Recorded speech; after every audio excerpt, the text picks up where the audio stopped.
And now it's connecting. It looks like it's connecting. Let's see if it's working. Oh, there it goes. Yeah, I didn't do a dang thing differently this time. Nothing. I blame Restream for this problem. Now, is this working? Am I on YouTube? What just happened? All right, so I think YouTube's working. Hopefully Rumble's working. Hit the refresh button on. Hit the refresh button over on the Rumbles. Oh, gosh. Sorry about that, YouTube. Sorry about that, everybody.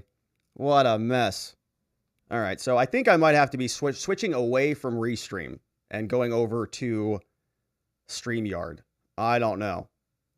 Sorry about that, everybody. Yeah, everybody was in the old YouTube chat, and I just totally had to X everybody. Sorry. Sorry about that.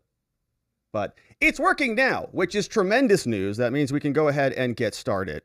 Let's do it, shall we? Hello, my friends, and welcome back to yet another episode of Watching the Watchers Live. My name is Robert Gouveia. I am a criminal defense attorney at the R&R Law Group, located in the always beautiful and sunny Scottsdale, Arizona. And today, my friends, the word of the day is prosecute. You can see we've got several individuals who are kind of in the wheelhouse of the term. They're concerned that they may be the ones who are in fact prosecuted. We're going to start with SBF, Sam Bankman-Fried. We read through all of the different complaints and the indictments earlier this week, and he's got a lot of stuff coming down the pike his direction. But he was actually picked up, right? There was an announcement from the Southern District of New York. He's got criminal charges coming, a whole slew of other charges from the SEC, the CFTC, and he was picked up. There was a formal announcement from Bahamas that they were going to pick him up, and he actually got arrested. You can see him right here in this conveniently clipped GIF for your gifting pleasure. You can see SBF is walking out. He's being escorted out of the facility. So we'll talk about that. We've got several different angles of the footage. We've got the aerial overhead footage. So we'll just enjoy it for a little bit. I know a lot of people, they kind of want to savor the moment. It's like a nice big fat juicy steak. You just kind of want to just hang on to it for a minute. So we'll of course do that. We got an angle down here. He is being escorted out. He evidently saw a judge. There's another clip of him who where he's walking out of the courtroom and actually getting thrown into the car. So we'll see that as well. We have the judge, Miss Judge Joyann. You take a look at this woman here. Very, very, very accomplished jurist, and we're excited to learn a little bit more about her. And I love their outfits there, down there in the Bahamas. It looks beautiful. We don't have anything like that here, unfortunately. Maybe we should. But she's outstanding, right? Judge, definitely the judge of the day, arguably the judge of the month, maybe even the judge of the year, because she denied bail for SBF. Not going anywhere, buddy boy. And in fact, she set the extradition hearing probably sometime in February. So he's going to be sitting in the Bahamas, but not in the Bahamas. Everybody goes, we're going to the Bahamas. That sounds really enjoyable and fun. I can't believe you're going there. Well, he's not kind of, going on one of those trips. So it's not going to be good for him. They're going to be challenging extradition. And we had a little debate about this morning on our members only stream. Would he challenge it? Right. My thought was if the conditions are so horrendous that he would not challenge extradition. He would just, say, OK, I'll come deal with you guys there. But we'll take a look at the actual extradition treaty because that's fun. I want to sort of see how the mechanics work and ask ourselves what extradition would look like. Right. If his attorneys really are going to be contesting it, we've got questions about how it works. We also have, as you can see, Maxine Waters. Now, she is on the House Finance Committee, and they have a lot of conversations about what happened with FTX. Typical government stuff. They like to sit around on committees and do exactly what she's doing right here, which is you can see this. She's kind of giving him the old, and she's very angry at him. And it's a very fun clip because this poor guy just wanted to ask some questions, actually do some investigation on this. And she did not really allow him to get to it. So we've got some reaction from the White House now that SBF has been arrested. The White House says, we can't talk about it. It's the Hatch Act. Public rules say that, sorry, only official business. Very convenient. Maxine Waters, representative, of course, goes a little bit bananas. And Kevin O'Leary from Shark Tank. You know, he's sort of one of these guys who's kind of on his own defending FTX, defending SBF. It's this bizarre thing that's happening. And we'll see if we can make some sense of it. So he was also in front of Congress, and we'll see what he has to say. So all that is there. And we actually have a pretty interesting document that came over from Forbes. Forbes, you can see scrolling through here, this was SBF's alleged statements, right? This was his prepared remark that he was going to be giving to Congress, to Maxine Waters in front of Congress when he was there. Like, they're testifying there today. They were there yesterday. We took a look at all of that, but he didn't show up. But evidently these were his prepared remarks. It's 18 pages. And you can see he's starting to craft a defense, right? So he's actually has, a theory, a philosophy. He's got some stuff that we can tease out of here. And so we will read through that all in the very first segment. So obviously you can see there's a lot to get to there. Then in our second segment, we're going to spend most of it on the YouTubes before we jump over to the free speech platforms to take a look at what Florida's doing. But we have, of course, a very interesting new effort where a lot of people want to see Fauci prosecuted. And of course, a lot of people have wanted this for a long time, but it's gaining momentum now. Why? Because Elon Musk bought Twitter conveniently, and Elon decided to change his gender identity, actually, which he's allowed to do, by the way. This is 2022, and he can call himself whatever the hell he wants. In fact, I'm thinking about adopting these myself, but I'm a defense attorney, so it doesn't fit that well. Anyways, maybe it does. I don't know. But it's his new pronouns, prosecute Fauci, which is very nice. And that is something that caused a lot of stir. You can see 1.2 million likes. Woo! That is a lot. Even for Elon, right? That's a lot for anybody. 120 million followers, 1.2 million likes. Pretty good ratio there. Now, we've got several different tweets and reactions. We've got a banger from Viva, our friend Viva, that we'll talk about. We have the White House is responding to this. They're saying Elon changing his gender identity is dangerous. And calling Fauci, for prosecution of Fauci is a dangerous thing. And she's very upset about it because we know she loves Fauci. I mean, she loves the guy. She is like Secret Service jumping in front of media questions to protect Fauci. It's the weirdest thing that we've seen, but okay. Now, Fauci is responding to this. Elon said, you're done. I want to prosecute you. I now identify as prosecute/Fauci. Please refer to me by my chosen name. And he says that Twitter has just turned into this cesspool of disinformation, and he's very upset about it. And he actually looks pretty terrible. I don't know what's going on with him, but a couple of these interviews, he doesn't look so hot. Anyway, so he said that vaccines save millions of lives and so on and so forth. And so there's this media battle that's taking place, and we'll, of course, talk about that. But there's also inquiries that are starting. Of course, the Republicans are going to be in charge of the Congress very soon, thankfully. And they are sending letters out to everybody. A bunch of COVID-related letters went out today. We're going to go through 4 of them. We've got one went over to Fauci, the NIH advisor. Another one went over to Dr. Francis Collins. We know who he is, Biden's current science advisor. We've also got Dr. Peter Daszak, who, my goodness, he got a letter. I'd really like to have a conversation with this guy.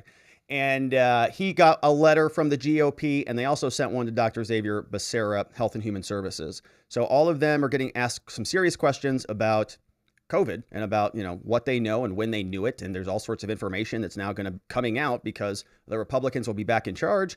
And there are other people in other locations who are opening their own investigations. And so we're going to jump off of YouTube for this. And so bookmark these links if you want to continue on as we talk and listen to more from Ron DeSantis, because he's coming out very anti-vaxxy, right? Or anti-vax mandate-y. And he's carving out a position, a political position, label it whatever you want. He's questioning the science, all right? He's saying we're allowed to question the science, and I agree with him, by the way. I think we should be questioning the science and asking questions about all of our elected officials, including those 4 buffoons that we're going to read letters from. But because of some of the things he says, we can't talk about it here on YouTube or on Facebook or any of the other multi-stream platforms that we're on. So we're going to bounce off. We're going to read the DeSantis grand jury petition. This is going into Florida, where he's asking them to impanel a grand jury to go investigate some pandemic-related stuff. And because he's actually making some claims, as I said, he's taking a hard position on this. He's making some claims, right? Some medical claims. And YouTube says that we're all too stupid and we can't fathom these types of conversations happening. So we have to get off of YouTube because they're very sensitive. And we'll do that. I'm fine with that. We'll just go to Rumble. We'll go to Twitter. And of course, head on over to watchingthewatchers.locals.com for that extra material. So as you can see, my friends, we have a lot to get to today. And if you want to be a part of the program, well, the best place to do that is over at watchingthewatchers.locals.com. Why is that up there? It's not supposed to be up there on the mind map. It's supposed to be down there below because it's inconvenient for me to go back up. So I must have clicked it when I was fumbling around with setting up the stream again. All right. So you can see we're chatting away over there. We were there earlier before I botched the stream. And you can see who's chatting away over there. We also have a tip came in from Zoji. Shout out to Zoji in the house. And the chat, we've got GDL, MAL. He says, extra meat and potatoes. Google can starve. Uncle Shane's giving me some grief. He says, way to go, Rob. And yeah, so that's the chat, Uncle Shane. No. All right. So that's over at watchingthewatchers.locals.com. And we will be back over there after the program ends. And let's go ahead and drop this down where it belongs. All right, boom. So it's going to go back down to the bottom. See how things get a little squirrely down here. All right, so let's get this queued up and jump right into the meat and potatoes of the show. No bail for SBF, FTX's former CEO, charged with a whole slew of crimes. We went through all of them, read the formal indictment out of SDNY. We read the CFTC complaint along with the SEC complaint, and SBF is looking at a whole lot of problems. Now, he was ultimately arrested. We know that he was in the Bahamas and that the Southern District of New York made their announcement, made their indictment, but there's a little bit of a problem, right? He's kind of outside of the United States jurisdiction, so to speak. And so there's a big question about what happens, right? Okay, so the Southern District of New York might really want this guy. But do the officials in the Bahamas care at all? Well, they did, actually. They got action underway and they actually arrested him. So you can see SBF here in this GIF was arrested. We've got multiple different angles that we'll take a look at. We'll also meet the judge. Her name is Judge Joyann. She denied bail. We'll look at the extradition hearing, see what the White House, Congress, and Kevin O'Leary, Mr. Wonderful, had to say before we dive fully into the defense from SBF. He was going to prepare a bunch of statements to Congress. He got arrested before those statements could be made. Some people say very conveniently, and we'll go through it all. So let's start at the top and savor the moment. Sam Bankman-Fried getting arrested. Of course, people asking what the heck took so long. The government has been meandering around for some period of time, and we know it does take time to, generate indictments and to do your investigation and so on. But here it finally is. SBF walked out in the Bahamas, escorted by police into the back of unmarked vehicles, presumably being taken to jails and facilities in the Bahamas.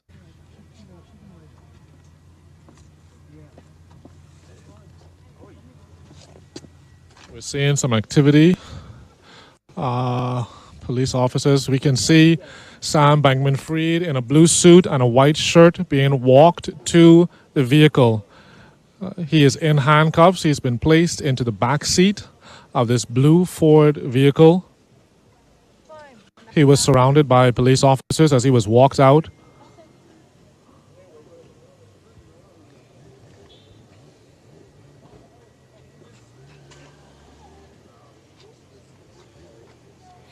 In the drone shot that you were looking at, you could have seen him being put into that police vehicle. I think that a lot of questions need to be answered, whether it be from the National Security Minister, from the court system, from anyone who presided over what happened here today. Why was this man seemingly given preferential treatment? Interesting. So even that anchor is saying, yeah, why was he given preferential treatment? Now, there's a big debate about this, obviously. A lot of people think that he wasn't giving preferential treatment. Some people, at the New York Times and stuff, they're still sort of papering this whole thing over like, well, he's a nice guy. The whole thing kind of just, it went bad, but it wasn't criminal. I mean, stuff goes bad all the time. I mean, haven't you ever knocked over, a cup of water on your desk, right? Sometimes accidents happen and, we should just give him a second chance. He did, after all, funnel maybe $1 billion to Democrats. We can probably look the other way. So Sam arrested, put in the back of the vehicle. Not a whole lot of activity, obviously. It's kind of hoping maybe he'd come out with a machine gun or a machete or something. You never know. The dude is nuts. But this is another angle of SBF being walked out. This is what looks like maybe a courtroom or some other building. SBF is going to make his way around the corner. He's escorted by all sorts of law enforcement officials, put in the back of the police vehicles, and escorted off straight to jail.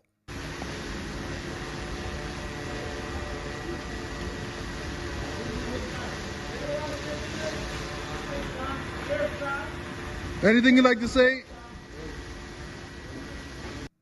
Now, we'll get to Sam's statement. He was set to appear in front of Congress and deliver that statement. Here's one other angle, just for those of you who had some money in FTX, just to make sure that we can make sure it's actually him. A couple different angles spliced together here. Close up, SBF walking out at the front door, a little zoomed angle there. And he'll come right around the corner. There he is. Looks a little uncomfortable, certainly.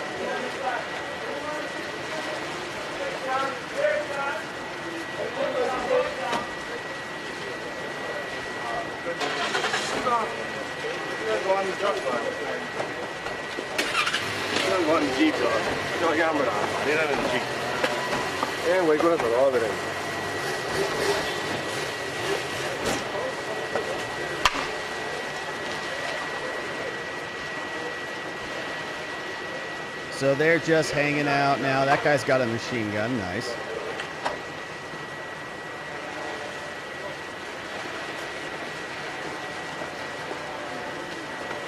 So it looks like it's a repeat kind of the same angle. And then there the vehicles are being escorted out.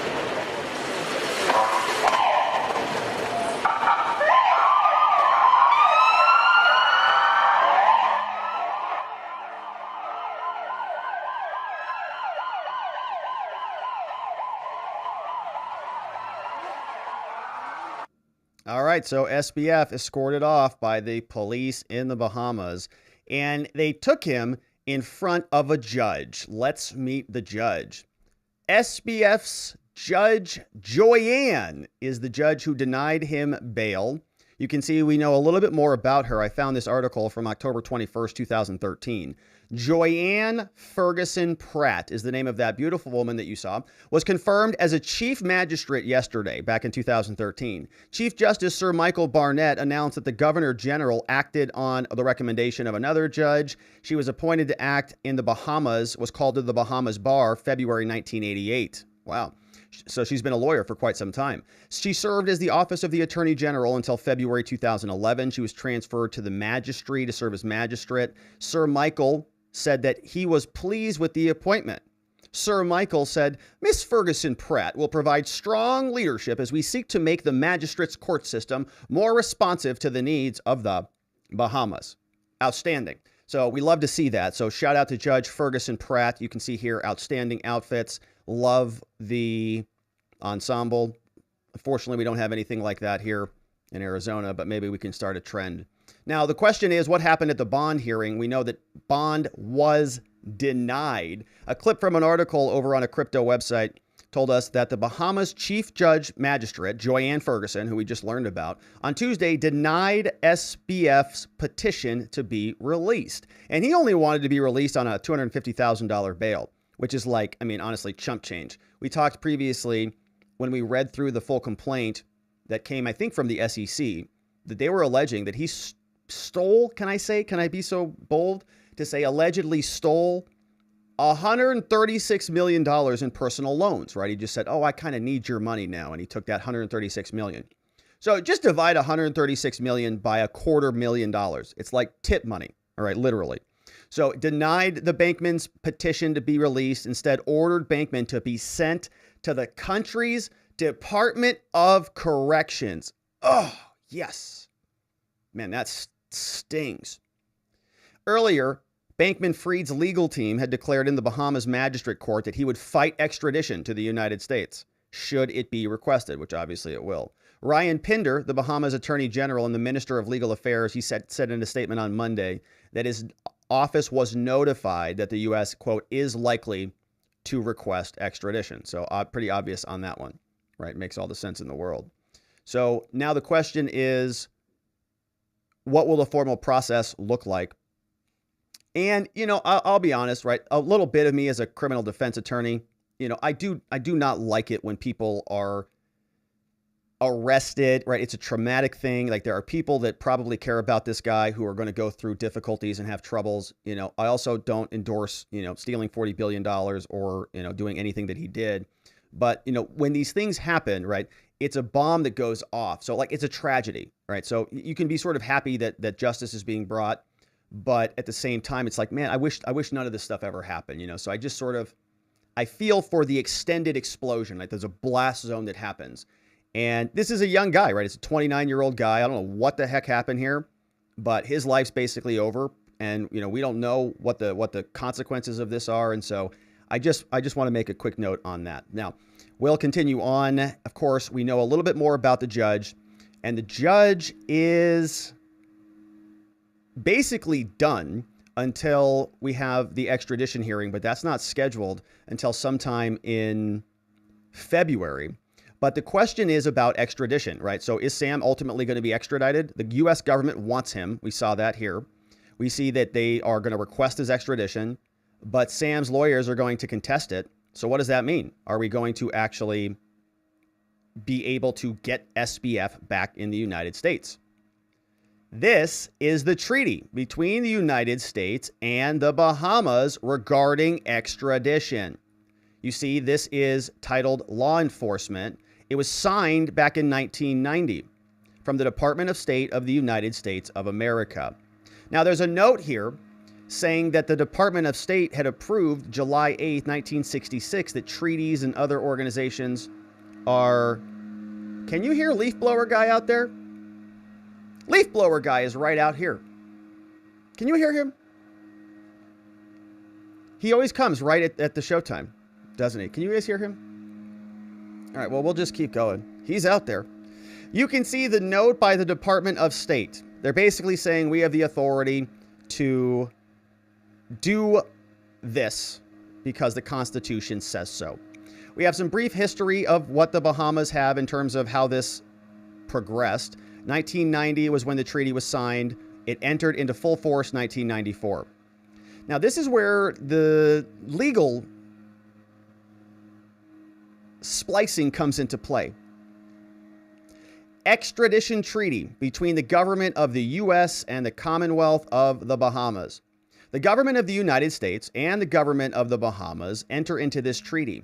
They say that we recall a prior treaty back from 1931, mutual extradition of criminals, that was signed by the U.S. and Great Britain, signed back in London. And both of the governments of the U.S. and the government of the Bahamas currently apply the terms of that treaty. So they're carrying that over historically. And desiring, they say, both of these countries desire a more effective cooperation between the states to suppress crime. And they say a new extradition treaty is appropriate. And so the contracting states agree, the U.S. and the Bahamas agree, right? This is like a contract between countries to extradite to each other, pursuant to the provisions of this treaty, persons whom in the requesting state have charged with or found guilty of an extraditable offense. All right. So the question is, well, was Sam charged with an extraditable offense? Let's see. Article 2 defines that for us. What is an extraditable offense? Paragraph 1 tells us, an offense shall be an extraditable offense if it is punishable under the laws of both countries, right, both states, by deprivation of liberty for a period of more than 1 year or by a more severe penalty, right? So if in other words, if SBF could get jail or get prison more than 1 year in the Bahamas and in the United States, boom, right? It satisfies that element. Also shall be an extraditable offense if it consists of an attempt or a conspiracy to attempt, aiding, abetting, counseling, causing the commission of being an accessory to, before or after the fact, anything described in paragraph 1. All right. So it's not even the original charge, right? So let's say, so Sam, as we know, he got charged with wire fraud, right? The actual offense, which is this, an actual offense. But he also got charged with a conspiracy offense because he also conspired. He committed a bunch of wire fraud. He conspired to do a whole lot more. And there was a conspiracy that committed the underlying wire fraud, right? So all of this matters, but they're saying that both of those offenses, because what you don't want to have happen is somebody be able to prove that the underlying offense didn't happen, but the conspiracy did. And then if this paragraph were not there, they would not be extraditable because they would beat the underlying offense. It says that for the purposes of this article, an offense shall be extraditable, whether or not the laws in the contracting states place the offense within the same category of offenses, or if they describe it by the same terminology. Okay, so like the United States can call it wire fraud, but the Bahamas could call it, theft of digital assets or something, conspiracy to steal or repurpose funds, right? Doesn't have to be the same thing. They're close enough. Whether or not the offense is one for which the U.S. requires the showing of interstate transportation, doesn't really matter. We can use that to establish jurisdiction. Okay. An offense described in the article shall be extraditable whether or not the offense was committed within the territory of the requesting state. Yeah, so that's a good one, right? So this is important because if SBF is in the Bahamas and, court jurisdiction, a lot of court jurisdiction is geographic. Right. So in Arizona, we've got Maricopa County. We've talked a lot about that with the Kerry Lake lawsuit yesterday. And Kerry Lake is in Maricopa County. And there are, many other counties. And they're within the territory of the requesting state. But in Arizona, our courts are geographically set up. Okay, so in Maricopa County, we have one Maricopa County Superior Court. When you go down to Tucson, when you go over to Yuma, when you go to Pima County, when you go to Coconino County, they have their own Superior Court. So here they're saying, well, even if SBF was outside of the physical geographic region, doesn't matter, right? He probably wasn't in the Southern District of New York when he committed many of these offenses. He was down in the Bahamas. So they say that doesn't matter, okay? He can commit the offense in the Bahamas if New York has some other jurisdictional reason, not the physical territory, they can still get him back.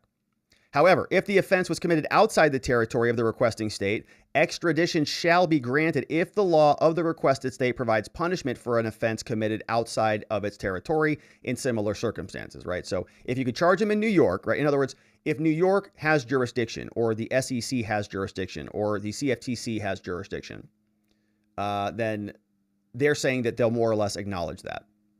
Extradition shall not be granted when the following, right? So now what are Sam's lawyers going to be diving into? SBF's defense lawyers are like sitting here. They're going through this the same way we are. They're going, crap. They're going to try to get him out of here. What should we do about this? So Sam's lawyers are like, all right, they say we can't get him out of here, so we got to put him under one of these buckets. You can't do it if the offense for which extradition is requested is an offense of a political character. Oh, that's a curious one. That's a pretty big generic bucket, isn't it? You can say he could easily make that argument. He could say, no, I mean, the Republicans want to blast me. And I'll be a political martyr if the Republicans extradite me. They'll get me, they'll lock me up for 1 million years because they know I gave $1 billion to the Democrats. So if it was political, maybe he can use that as a defense. Also, not extraditable when the executive authority of the requested state, so this would be, I guess, the president, determines that the request was made for this would be the Bahamas.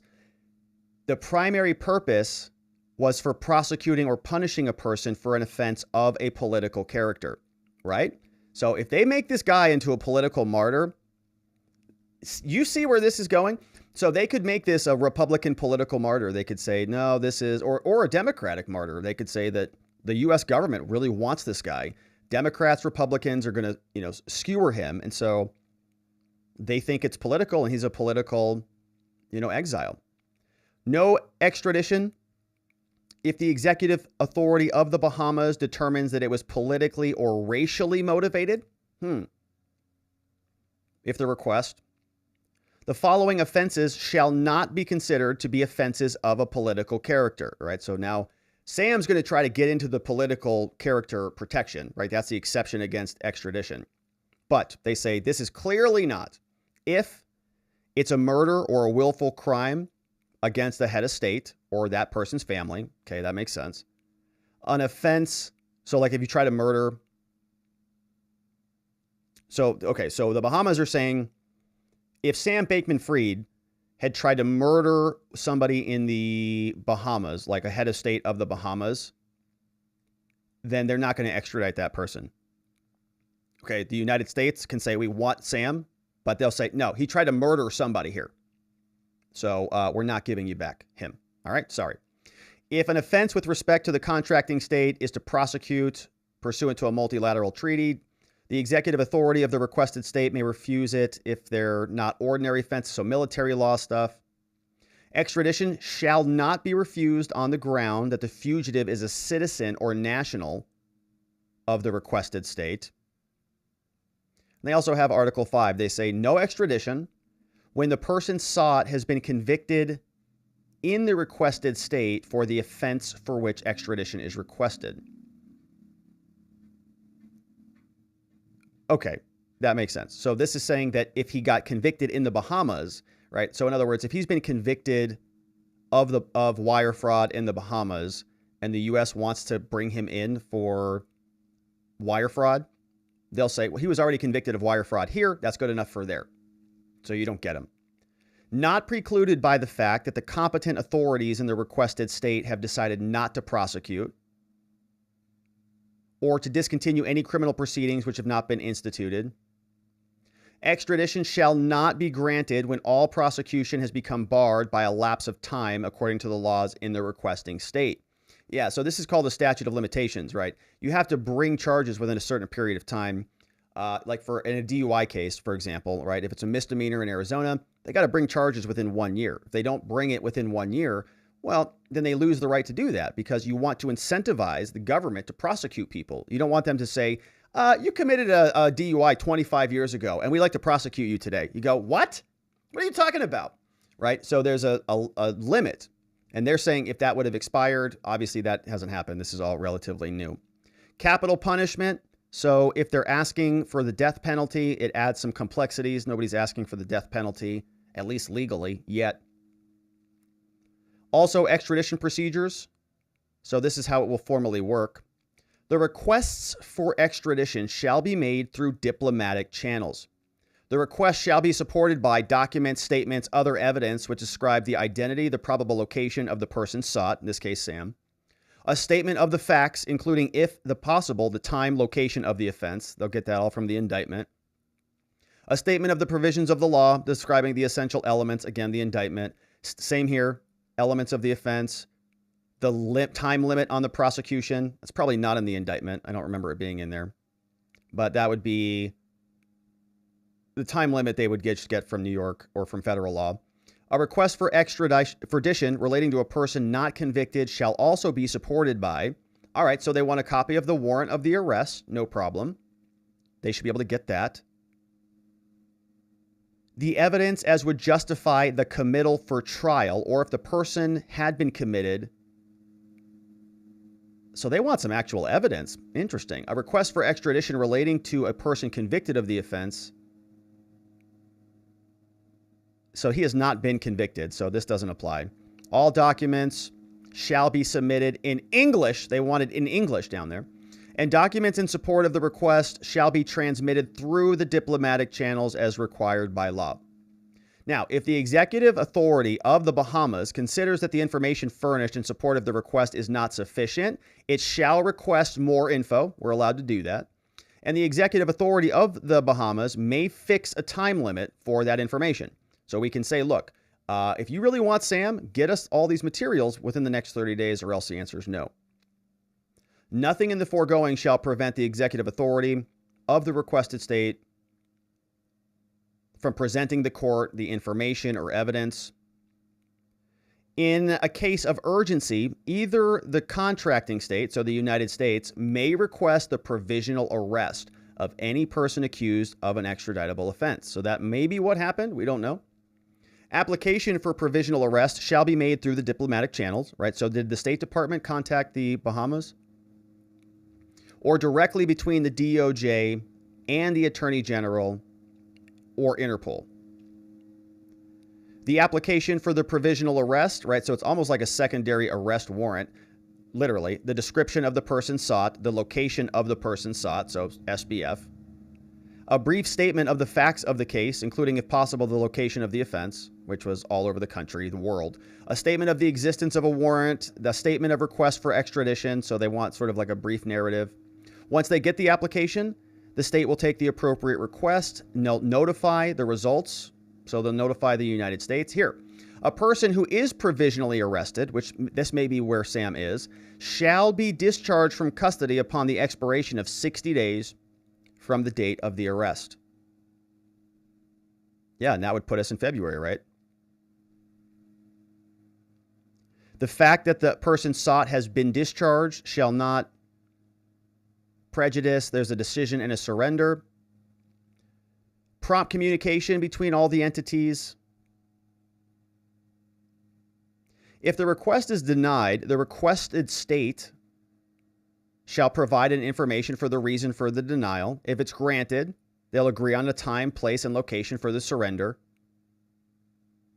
If the person is not removed from the Bahamas within the time prescribed by the law, they may be released from custody, right? So in other words, they'll say that, yep, approved. Well, you can have him. Come and get him. If you don't come and get him, we're going to release him. If the extradition request is granted and the person is being prosecuted, unless otherwise provided, they're going to surrender that person.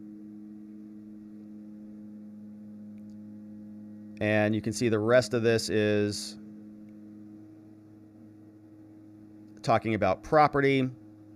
If the person sought agrees in writing to be surrendered, after being advised of his rights, he can agree to this. So yeah, so SBF doesn't actually have to fight any of this. All he has to do is just agree. But his lawyers are saying he doesn't agree. The right of the parties and the property shall be respected. Transit, the request for transit shall also come through diplomatic channels. No authorization is required for air transportation. Obviously, it's the Bahamas, so if you need to schedule a flight, you can do that. The requested state shall advise and appear in court on behalf of the requesting state. So the Bahamas will pay for some of this, but the requesting state shall bear the expenses. So it's going to cost the U.S. a bunch of money in order to get him extradited, of course. Neither state shall make any pecuniary claim. This treaty shall apply to extraditable offenses, and it's ratified and entered into full force. You can see who signed off on this. Back in 1990, we have somebody from the U.S. who signed it and somebody from the Bahamas who signed it. Very interesting treaty. All right, so basically what this means, my friends, is, in order to initiate criminal proceedings in the United States, we have a formal process, right? You have to have an information, an indictment, a criminal complaint. There needs to be enough probable cause in order to believe that there are charges that are worth bringing. Now, in this situation, right, the Bahamas are sort of asking for the government of the United States to provide all of that to them. Presumably, they have a same and similar process where they also say, all right, you say this person committed a crime. Well, we've got a lot of questions about this. We have a question about this and this and this. And it's basically the same elements that you would get in the United States, right? It's the same type of stuff. So the U.S. government, I can't imagine, is going to have a difficult time on this. The only area that I saw that might be a defense would be the political, exile, the political martyr, somebody who is like a refugee kind of a situation. And that is probably what his lawyers are going to latch into. So if I had to, if we saw any official filings from his lawyers, I think it's going to be all about this. They're going to say he's a political refugee and he can't be extradited. Otherwise, there'll be some catastrophic problems. So I don't expect him to remain in the Bahamas. I'd fully expect him to be extradited. And when he is, then the actual proceedings will take place in the Southern District of New York. And of course, we'll come back and cover that as well. But we've got to check in with the reaction. Of course, Maxine Waters is on the House Finance Committee, and she's asking a lot of questions about this. The White House had something to say. Kevin O'Leary had something to say. And nobody really wants to talk a whole lot about it. But we'll talk about the White House and their reaction in a minute, right after we hear about our sponsors of the program, our friends over at 4Patriots. My friends, a food shortage could be coming. Even in the United States, experts have written about this as recently as July. Drought, inflation, even new policies are pushing America's food supply near its breaking point. That's why survival food is more important now than ever. And you can create your own stockpile of the best-selling 4Patriot survival food kits ever. This is not ordinary food. We're talking about good for 25 years super survival food, hand-packed right in family-owned facilities in the United States, giving jobs to over 200 Americans. The kits are compact, they're sturdy, they're water-resistant, and they stack easily. They have different delicious breakfast, lunches, and dinners, and you can make these meals in less than 20 minutes. Just add boiling water, simmer, and serve. And right now, you can go to 4patriots.com. Use code Robert to get 10% off your first purchase on anything in the store, including this 3-month survival kit. You'll get their famous guarantee for an entire year after your order, plus free shipping on orders over $97. They're called 4Patriots because a portion of every sale is donated to charities who support our veterans and their families. Go to 4patriots.com. Use code Robert to get 10% off. That's 4patriots.com. Use code Robert. Start building your own stockpile today. That's right, my friends. Don't starve to death out there. Times are getting scary. Russia's pointing nuclear bombs at us. We all got to be careful. And so thanks to our friends at 4Patriots. Now, we've got reaction to get to because the White House is responding to SBF's arrest, or should I say rather, not responding. Hey, Karine Jean-Pierre, you know SBF, somebody who donated a ton of money to the Democrats, was just arrested. He gave some money to Joe Biden, your boss. Anything to say about that? The former FTX ranked free in the rest of the Bahamas. The president received campaign donations from him. Many prominent Democrats did, some Republicans did as well. Will the president return that donation? Does he call on all politicians who got campaign donations that may have come from customer money to return those funds? So look, I'm covered here by the Hatch Act, limited on what I can say, and anything that's connected to political contributions from here, I would have to refer you to the DNC. I'm not asking the president's opinion, though. Does he want those people who...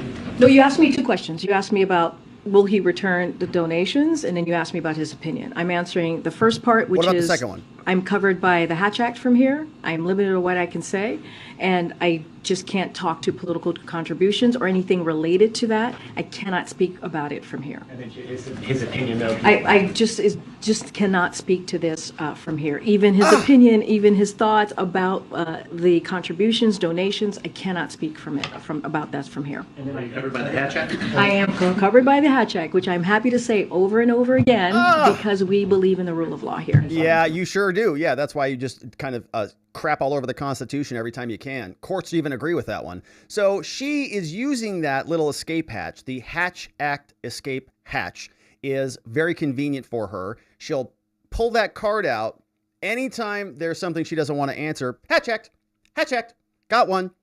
What a ridiculous joke. Now, of course, it's very easy, right? If you're Joe Biden and you're a Democrat who got, I don't know, $1 million or I don't know, $5 million, and it was stolen customer money, wouldn't the easy answer to be to just say, yeah, it's very convenient. We'll just, sure, we'll give all of that money back. It's not even a complicated question.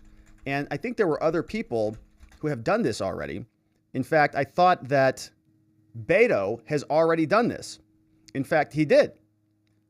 So why, if Beto can do it, why can't Biden do it? This was reported over from Houston. Beto returned a $1 million check from FTX's SBF.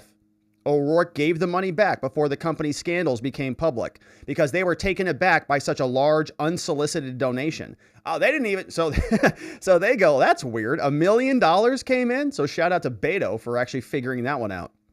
Yeah, they didn't even take it. What about that other money? All of it. Chris Evans, spokesman, said the reimbursement was one of the largest checks ever. He said the money which was received was returned because the donation was unsolicited. They didn't even want it. Sam is just like, here, hey, Beto, have $1 million. Here, have another $1 million. The contribution was unsolicited. The campaign upcoming commission report will show it was returned on November 4th prior to the news stories that came out. So a lot of other money went out there. how much of it was also unsolicited? And why can't the Biden administration just give it back? Karine Jean-Pierre doesn't want to answer that question. It's all the Hatch Act. Yeah, very convenient. All right, so there's other people who have questions about this, and Maxine Waters doesn't really want to hear from them. A very nice gentleman just had a simple question about the financial catastrophe known as FTX, and Maxine Waters wasn't having it. Record the closing statements from Ranking Member McHenry and myself. And I'd like to thank you, Mr. John Ray III. Chairwoman Waters. For your presence here today. Chairwoman Waters, I've not had an opportunity to testify or to question the witness. Look at that face. She's mad. He's questioning me. I'd like to thank you for your presence. Chairwoman Waters. And for the time. Parliamentary inquiry. Yes. Are all members entitled to question witnesses? You are, and if you would like to miss the votes on the floor for everybody. Hey, it's the chairwoman's prerogative to call a recess. 1 moment, please. That's your decision, not mine. Just 1 moment, please. I'd love to. You may go right ahead and have 5 minutes. Thank you. Thank you, Madam Chair. You're certainly welcome, sir. You're certainly welcome, sir. Look at how upset everybody was at this poor gentleman. Shout out to Mr. Gooden over here. Mr. Gooden is trying to just get some questions answered, man. And look at everybody. So first of all, Maxine Waters looks to her left and she asks her staff assistant, whoever this person is. Maybe this is another representative. I mean, presumably it's sitting right to her left. Waters looks over to her left and says, why is this peasant, Representative Gooden, asking a question? Why is he interrupting me? I'm reading from my written piece of paper that somebody else drafted for me. And take a look at this lady to Miss Waters, her right as well. She does a little eye roll in this whole saga, right? This is a shameful behavior. Record the closing statements from Ranking Member McHenry and myself. And I'd like to thank you, Mr. John Ray III. Chairwoman Waters. For your presence here today. Chairwoman Waters. How dare you? I've not had an opportunity to testify or to question the witness. Who is this person? Who is this peasant? I'd like to thank you for your presence. Chairwoman Waters. No, so she didn't even acknowledge him. She just started talking right back to the witness. Didn't even acknowledge him, so he has to interrupt her again. Now take a look at this lady over here. She's getting sort of wound up. She knows something's coming. It's going to be a juicy one. Further time. Parliamentary inquiry. Yes. Oh, right there. Look the eye roll. Look, she eye roll. Oh, there it is. Oh, busted. Who is that? Yeah. Parliamentary inquiry. Who is this idiot asking questions? Ugh, what a loser. Here, look at her face. Chairwoman Waters. And further time. Parliamentary inquiry. Yes. Are all members She mouths, oh my God, too. She goes, oh my God. entitled to question witnesses? You are, and if you would like to miss the votes on the floor for everybody. Hey, it's the just 1 chairwoman's moment. prerogative to call Just a recess. 1 moment, please. You don't have to exit us, Maxine. You don't have to call a recess right now. It's 5 minutes. I'm on the floor. I'm allowed to ask questions. Why are you ending the hearing when we're just getting started? I haven't had an opportunity to ask anything. And we got a little smirk over here. That's your decision, not mine. Just 1 moment, please. You may go right ahead and have 5 minutes. Thank you. Thank you, Madam Chair. Thank you, You're Madam certainly Chair. welcome, sir. And you're certainly welcome, sir. Man, she's having a conversation with this dude over here too now. Now they're talking. What a loser. Why is he wanting to ask questions? Oh, Maxine's going to be so mad. She's going to need like 3 cups of coffee after this is over. Ahead and have 5 minutes. Thank you. Thank you, Madam Chair. You're certainly welcome, sir. All right. So, okay. That's what's going on in Congress. I don't know if they're on opposite teams or who that gentleman is. Let's see. Rep Gooden. Rep Gooden is Lance Gooden. 1982 American serving the great state of Texas from Texas' 5th Congressional District. His district includes Eastern Dallas, and he is of the Republican Party. Okay, so that's why she's unhappy with him. So Maxine Waters doesn't like him one bit because he had some actual questions to ask. And, of course, that will be fun to continue to watch Maxine Waters Kissy face Maxine blowing kisses to SBF. Now, we also have this clip. Mr. Wonderful in front of Congress, still defending SBF, saying, you know, there was a war going on. They were trying to take Sam out. Cut the kid some slack. Why do you believe FTX failed? I have an opinion. I don't have the records. Here it is. These two behemoths that own the unregulated market together and grew these incredible businesses in terms of growth were at war with each other. And one put the other out of business intentionally. Now, maybe there's nothing wrong with that. Maybe there's nothing wrong with love and war. But Binance is a massive, unregulated global monopoly now. Whoa. Binance's fault. They put FTX out of business. Wow. So that's not FTX's fault. Monopoly He's now. blaming Binance for taking out FTX? All right. Well, see how that works out for him. Now, I don't necessarily think that may actually be true. That doesn't exonerate SBF or FTX. It's business, right? He should know that better than anybody. But to say that they're at war, right? The next statement here is that they're unregulated. Don't blame Sam, right? The whole thing's unregulated. So how can you punish somebody who's operating in this wild, wild west arena? Which is interesting. Now, Kevin O'Leary is also kind of the only person defending him. I think that's also interesting. I'm not exactly sure why that is. I haven't seen a good, cohesive, sort of logical defense assembled, but maybe we have one. Of course, we know that SBF was supposed to appear in front of Congress, and he got arrested very conveniently right before that happened. But he did prepare some remarks that he was evidently going to disclose to everybody. And I wanted to show where that came from. So that was something that Forbes actually got. And this is the report. December 13th, Forbes has the exclusive transcripts.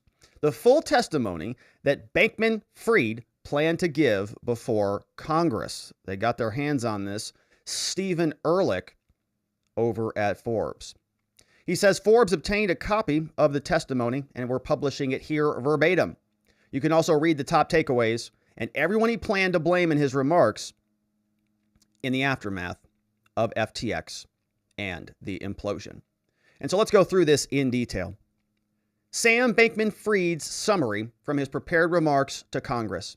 He says, or would have said, America, Congress, I would like to start by formally stating under oath, I effed up.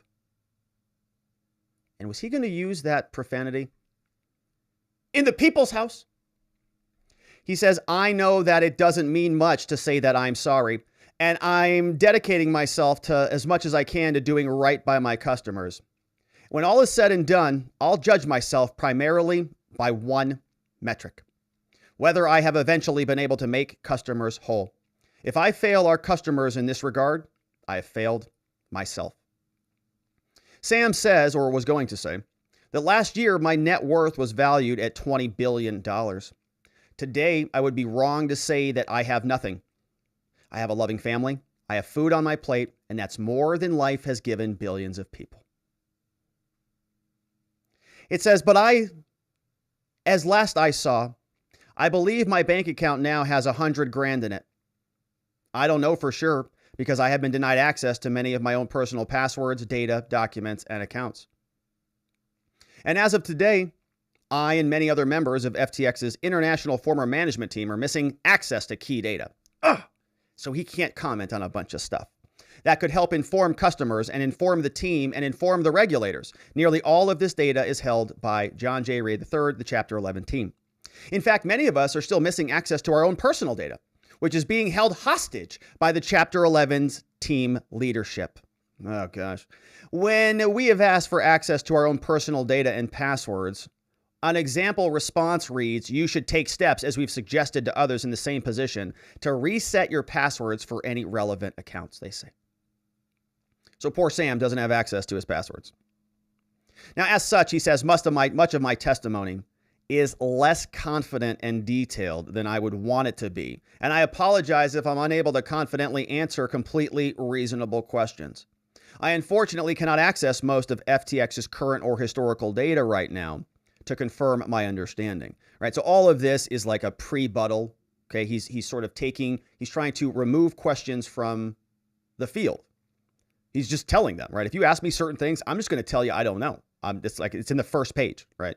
There's a whole category, a black hole of data that I don't have access to. He says, I also cannot access most of my own notes, my writings, my spreadsheets, data, or email. Mr. Ray's team, who we talked all about yesterday, has even refused to return to me my credentials for purely personal accounts. Yeah, bro, because they think you have your seed phrases hidden somewhere. They think that you're going to log in to your Gmail, see an email that you sent to yourself or something that's got a bunch, 35 different words in there. You'll know what your seed phrase is, and boom, you've got access to a couple $1 billion. They're concerned. It says, I deeply regret giving in to pressure to sign forms that precipitated the Chapter 11 filing. What? Just a few days after FTX became potentially insolvent. He regrets the whole thing. Among other things, the Chapter 11 team was thrust into a very difficult situation. And I worry that they were given very misleading information by a few members of the FTX US team when they joined. They are trying to manipulate and manage multiple complex global entities and systems without support from many of the teams who used to run them. I believe it would be extremely hard, if not impossible, for the Chapter 11 team to move forward constructively without working cooperatively with many foreign jurisdictions that have regulatory and operational control. Right? So in other words, he wants to still be involved. He does not want this to have, he didn't want this to have been turned over. And he's unhappy with John J. Ray. He says, I have offered many times to help the team. And to cite just one example, I would have been able to easily collect some pieces of data that they expressed the inability to find in their court filings. I have not received responses to those offers or to any other messages I have sent them. Yeah, I mean, good Lord. It's like nobody trusts you.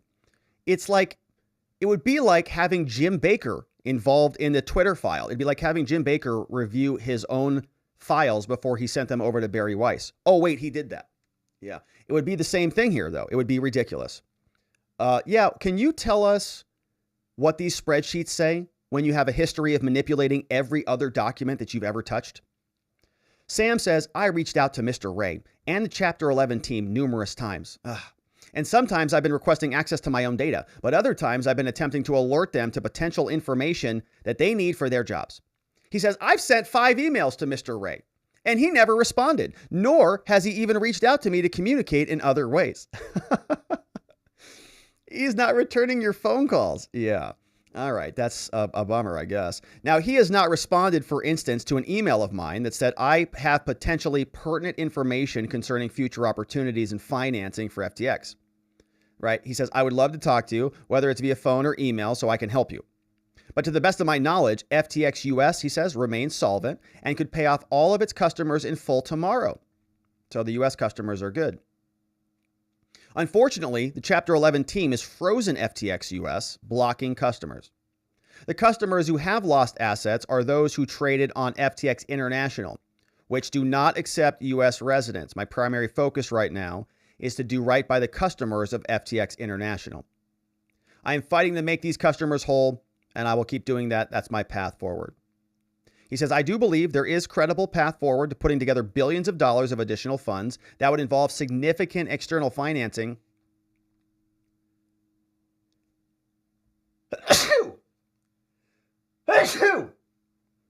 Man, that happened this morning too. Thank you, everybody. Doing so would be significantly easier if the Chapter 11 team worked comparatively with foreign jurisdictions that have regulatory authority over its subsidiaries. Thank you, everybody. Thank you, everybody. Now, I have heard complaints that the Chapter 11 team is refusing to respond to certain inquiries, and he says, and it's been a month, and I don't even have access to my LinkedIn account, right? I can't even access my InMail. I have a duty towards the colleagues and supporters who fought for FTX day after day. So Sam tells us a little bit about what happened, all right? And this goes on for 18 pages, so we'll see how much we can get through. But he says, what happened? The reconstruction of events concerns FTX International. I started Alameda in 2017, non-crypto exchange. There was reconstructing the events of 2021. He says, I'm relying on memory, so I don't know a ton of information. He says, FTX is a derivatives exchange licensed in a bunch of countries. He says, over the past year, markets crashed. Alameda's assets went to zero. And he was planning on presenting this all to Congress. Oh, gosh. They would have been drooling over themselves by this page. He would have never gotten through all of this. I believe that Alameda was under leveraged or over leveraged, right? They had no assets. Early November, there was a major decline, 50%. All the books were off, right? Liquidity minus $8 billion. This put extreme pressure on FTX. Alameda was not able to deliver sufficient liquidity. So Sam was going to tell Congress, what went wrong. He says a large number of things had to go wrong for this to happen. But I was running FTX, and it was ultimately my responsibility. He says that Alameda became insolvent when the economic environment changed. A run on the bank, which is what Mr. O'Leary was just talking about, meant that FTX had only a few days to right the ship. There were a bunch of hedge funds that failed. Alameda Research was not sufficiently hedged. There was different uses of capital that went bad. There were internal control problems. You can see FTX's dashboard for users did not display their full position. We already looked at a bunch of the indictments and the complaints and the filings here. And they are going through this sort of line by line, and they are explaining the depth of the insufficiencies. Risk management was problematic. Alameda's assets fell precipitously. Around November 8th, we agreed with CZ from Binance on a deal, but that didn't go through. $3 billion of the capital was used a few months later. Right? So we've covered a lot of this. But this is where he talks about himself. He says, for the above to go wrong, I, Sam Bankman-Fried, the CEO, had to make a number of significant mistakes, he says. I believe that the thread that most ties them together is that for much of 2022, I was less grounded in operational details than I had been before. I prided myself on staying grounded, staying in the weeds day to day of the company. But by mid-2022, I believe I was spending approximately 25% of my time talking to regulators and policymakers in DC. I spent another 25% of my time on branding and new pathways, including remittances, and I spent another 25% of my time on the workforce. Together, those were maybe 25% of my time in 2020, but by 2022, they were closer to 75%. That's where I lost control of the product. I pride myself on having strong work ethic. I began FTX by working 18-hour days. But for much of 2022, I was working about 30% less than I used to. So he was kind of, living lavishly. And even when I was working, I was less focused and disciplined. Yeah. Things get late, you get lazy sometimes. Now, I thought that I could hold FTX together despite the expansion. I was wrong. I bit off more than I can chew, and I ended up failing to focus on risk. I deeply regret I deeply regret what happened, he says. I would give anything to be able to go back and put in place the detailed oversight and the risk management that I should have. But right now, I'm focusing on what I can do to make customers whole and reflecting on what I did wrong. There are a number of things I'd wish I'd done. Among those, I wish I'd operated FTX with a high degree of transparency. He says, we were transparent about market data, but we were not transparent about risk. I didn't follow anything. I wish we built out public monitors that displayed total client balances, blockchain balances. He wishes that he had more dashboards, I guess. And he was going to optimize his software. He says, I wish that when cracks began to show, I'd communicated openly with our employees instead of freezing up and remaining mostly quiet, per lawyers' instructions as people wondered what was happening. That the lawyers were telling him to shut up. And he obviously didn't listen to them. He's been running his mouth big time.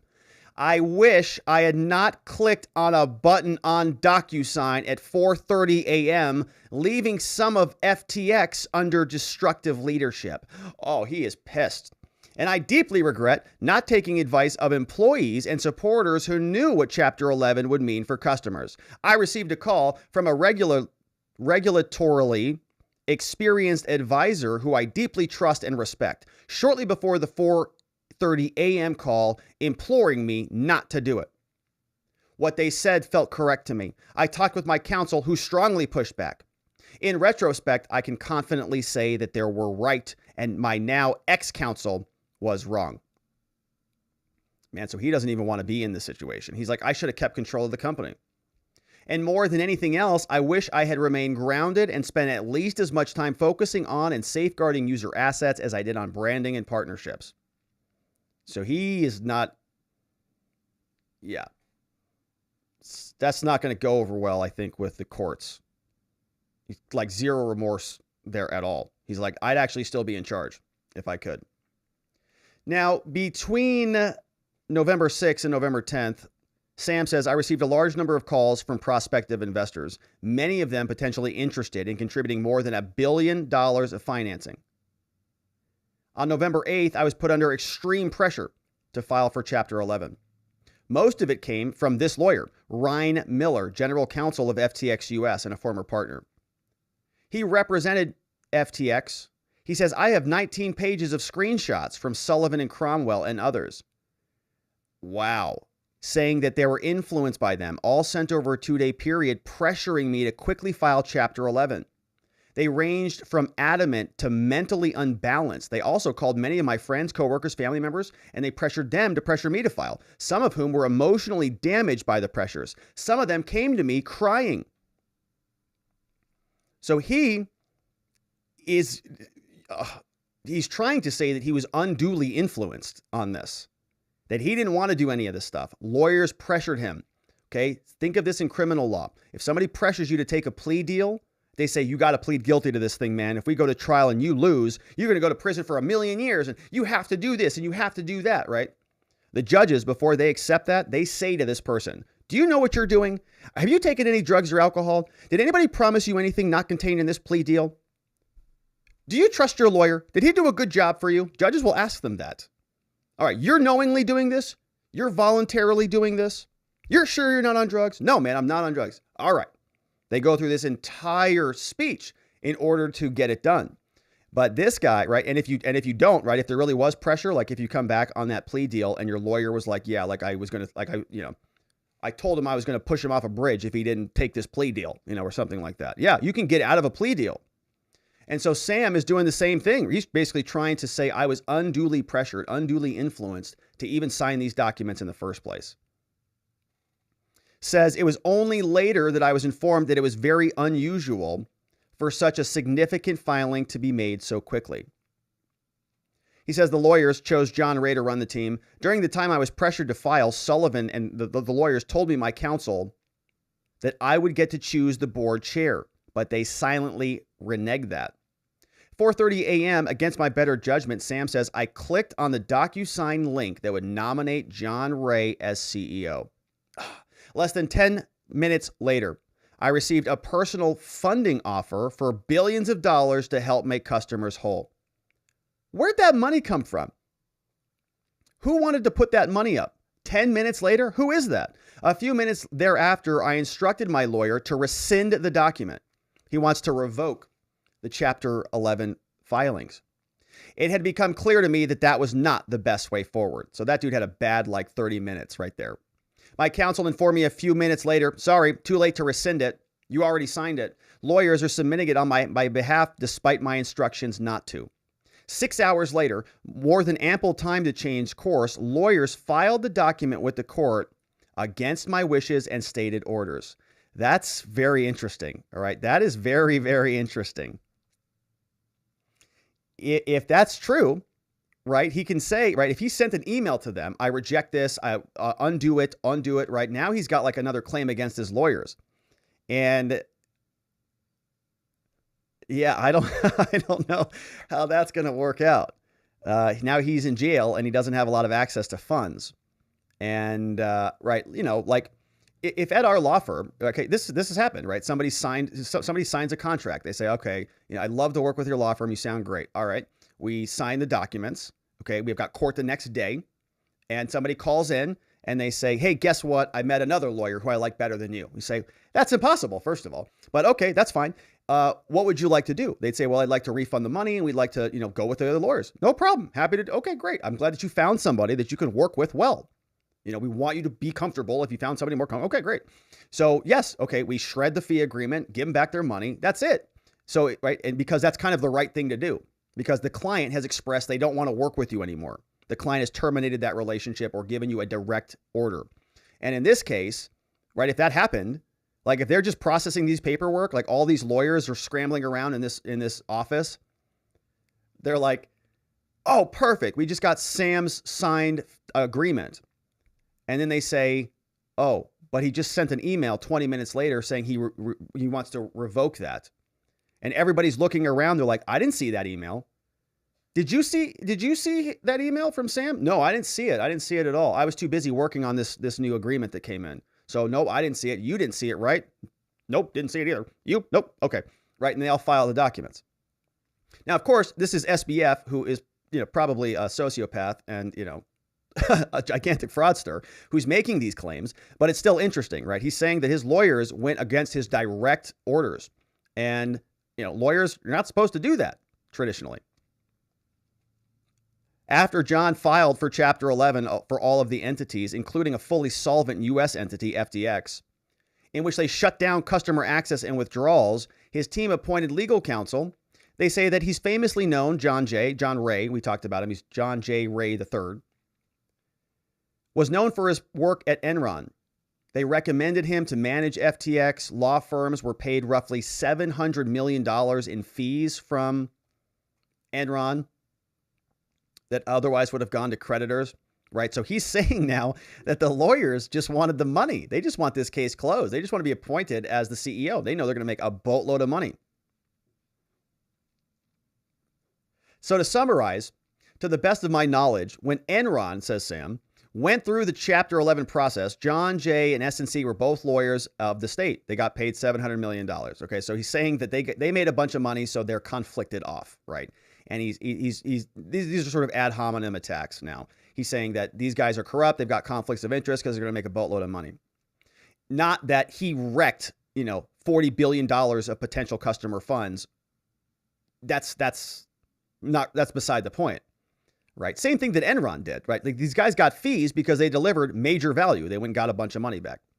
Now or maybe they didn't. I don't know. Bonnie gave us those numbers on locals. Enron, I think, was less than Madoff.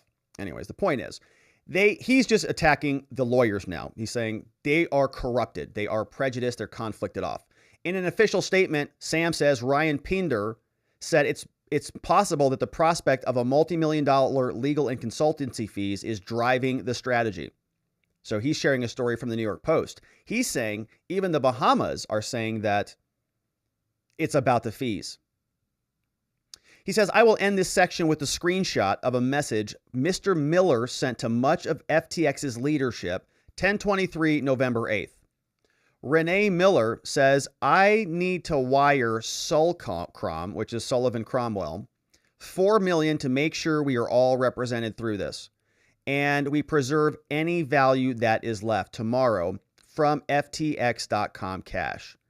Who can do it? I'm in charge now.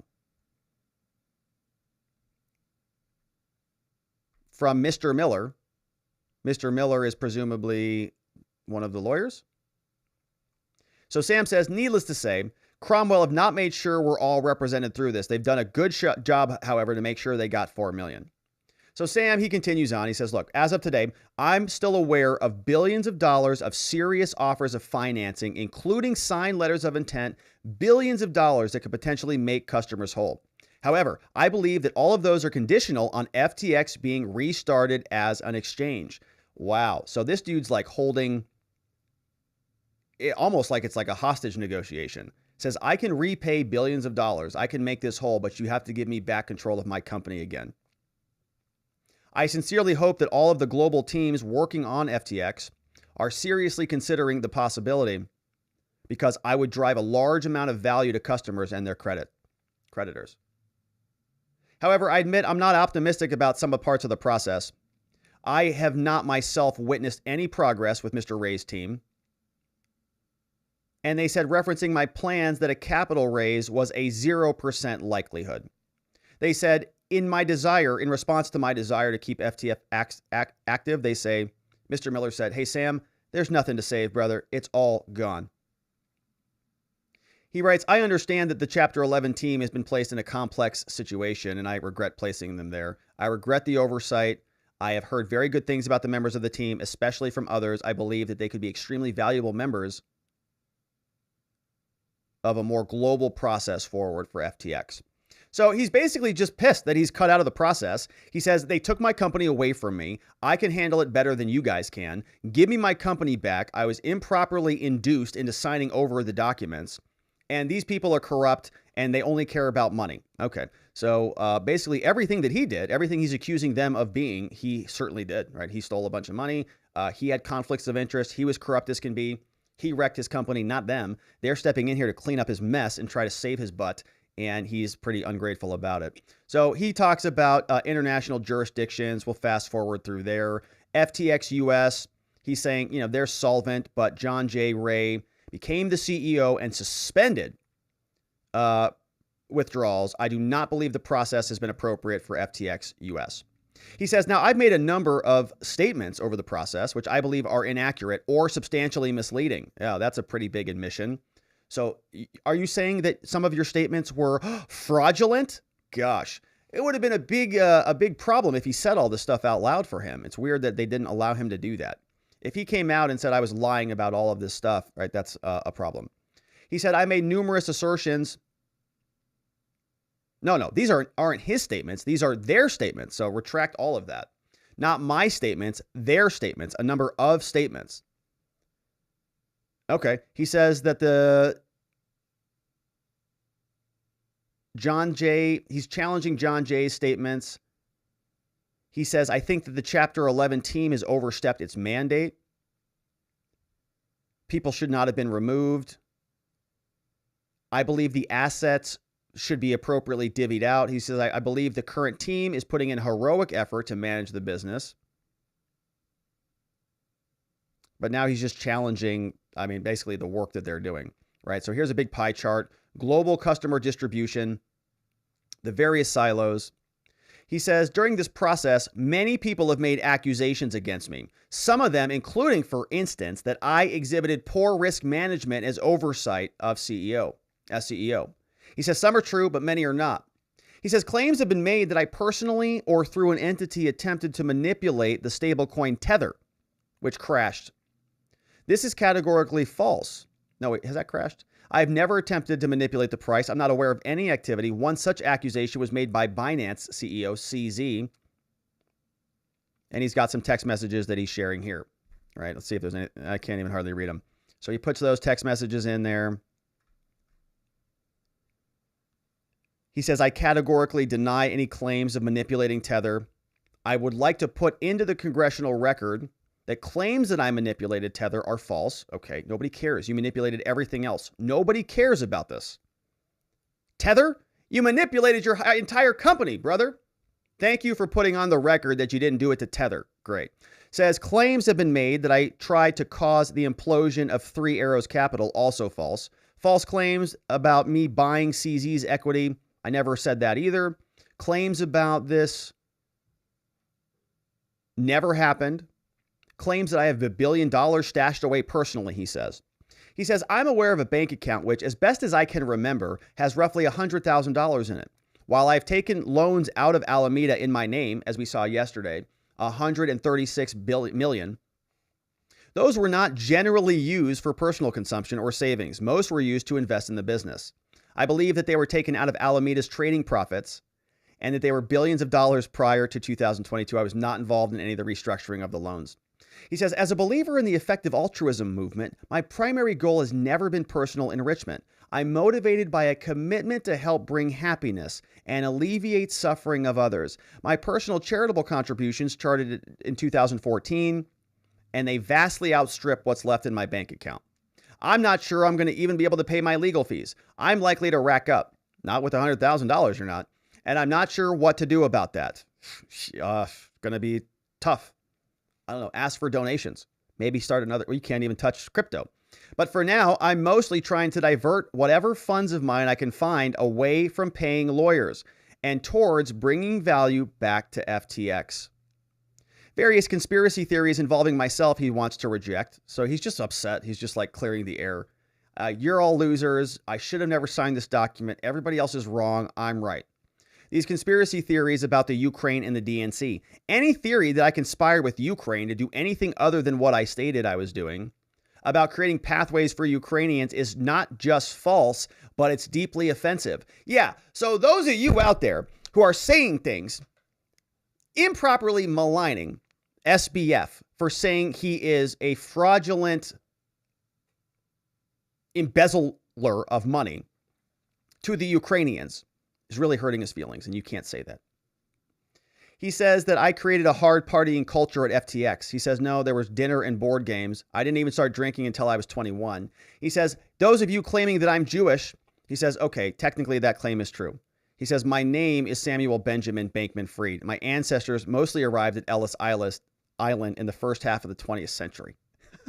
He says, I'll leave it to the reader to guess why they came, but I don't need to spell out the implications being made.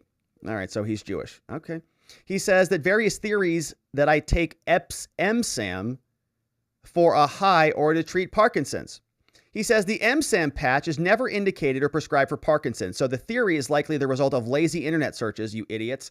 And so Selagen, MSAM's underlying chemical, is sometimes used for Parkinson's in oral form. In case you didn't know, maybe you should look it up on Wikipedia. He says, I have a prescription for that, and I've roughly had that for a decade. I use it daily for on-label use as an antidepressant. It's not generally the case that people are expected to talk about their private medical conditions anyways, you jerks. But enough paparazzi have snapped photos of my belongings and theorized about it online that I guess I have no choice but to tell you the type of medication that I take. He says the last few months have been difficult enough for everyone that it feels unremarkable to me, in comparison, that I need to put the official congressional record that I am, and for most of my adult life have been sad. Oh, man. Oh, man. What? Oh, my gosh. What is he talking about? He says, I have made many mistakes this year, but these are not among them. Man. All right. So the last few months have been difficult for everyone. It feels difficult enough for everyone that it feels unremarkable to me, in comparison, that I need to put on the official congressional record that I am, and for most of my adult life have been sad. Man, so, okay. So this dude is just about as broken as a person can get. And this is like a personal journal, I guess, that he's trying to share with Congress.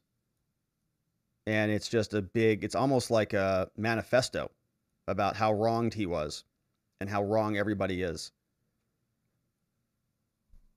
Okay.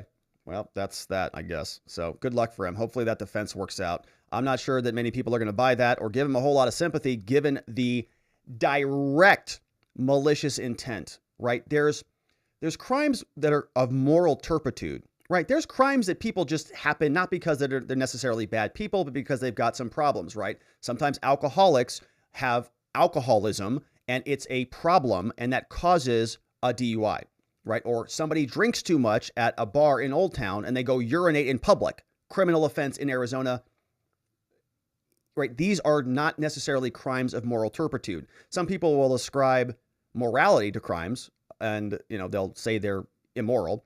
But there are crimes of moral turpitude where you are intentionally trying to screw somebody. You're trying to rob somebody of something, right? You're trying to steal from them. You wake up and you say, I'm going to go take that thing that doesn't belong to me and I'm going to put it in my bank account, right? And when you do a bunch of that stuff over and over and over and over and over again, and then you turn around and blame everybody else for your maliciousness, well, people have very little sympathy for you.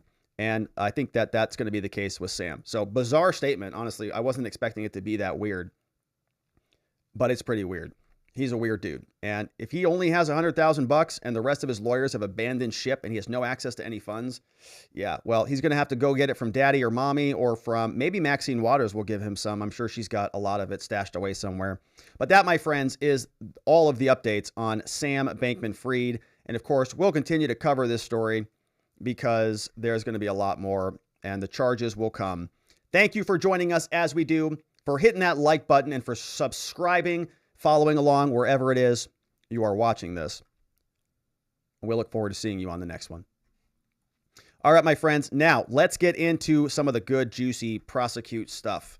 We've got a lot to get to here, and it's all involving this guy, Dr. Fauci. Many people calling for his prosecution. Not new, been going on for a long time. But a new player entered the game. Elon Musk announced to his 120 million followers that his identity has changed, his gender identity. He's got new pronouns, and they're good ones. He posted this December 11th. He said, "My pronouns are Prosecute Fauci." And this got 1.2 million likes on it.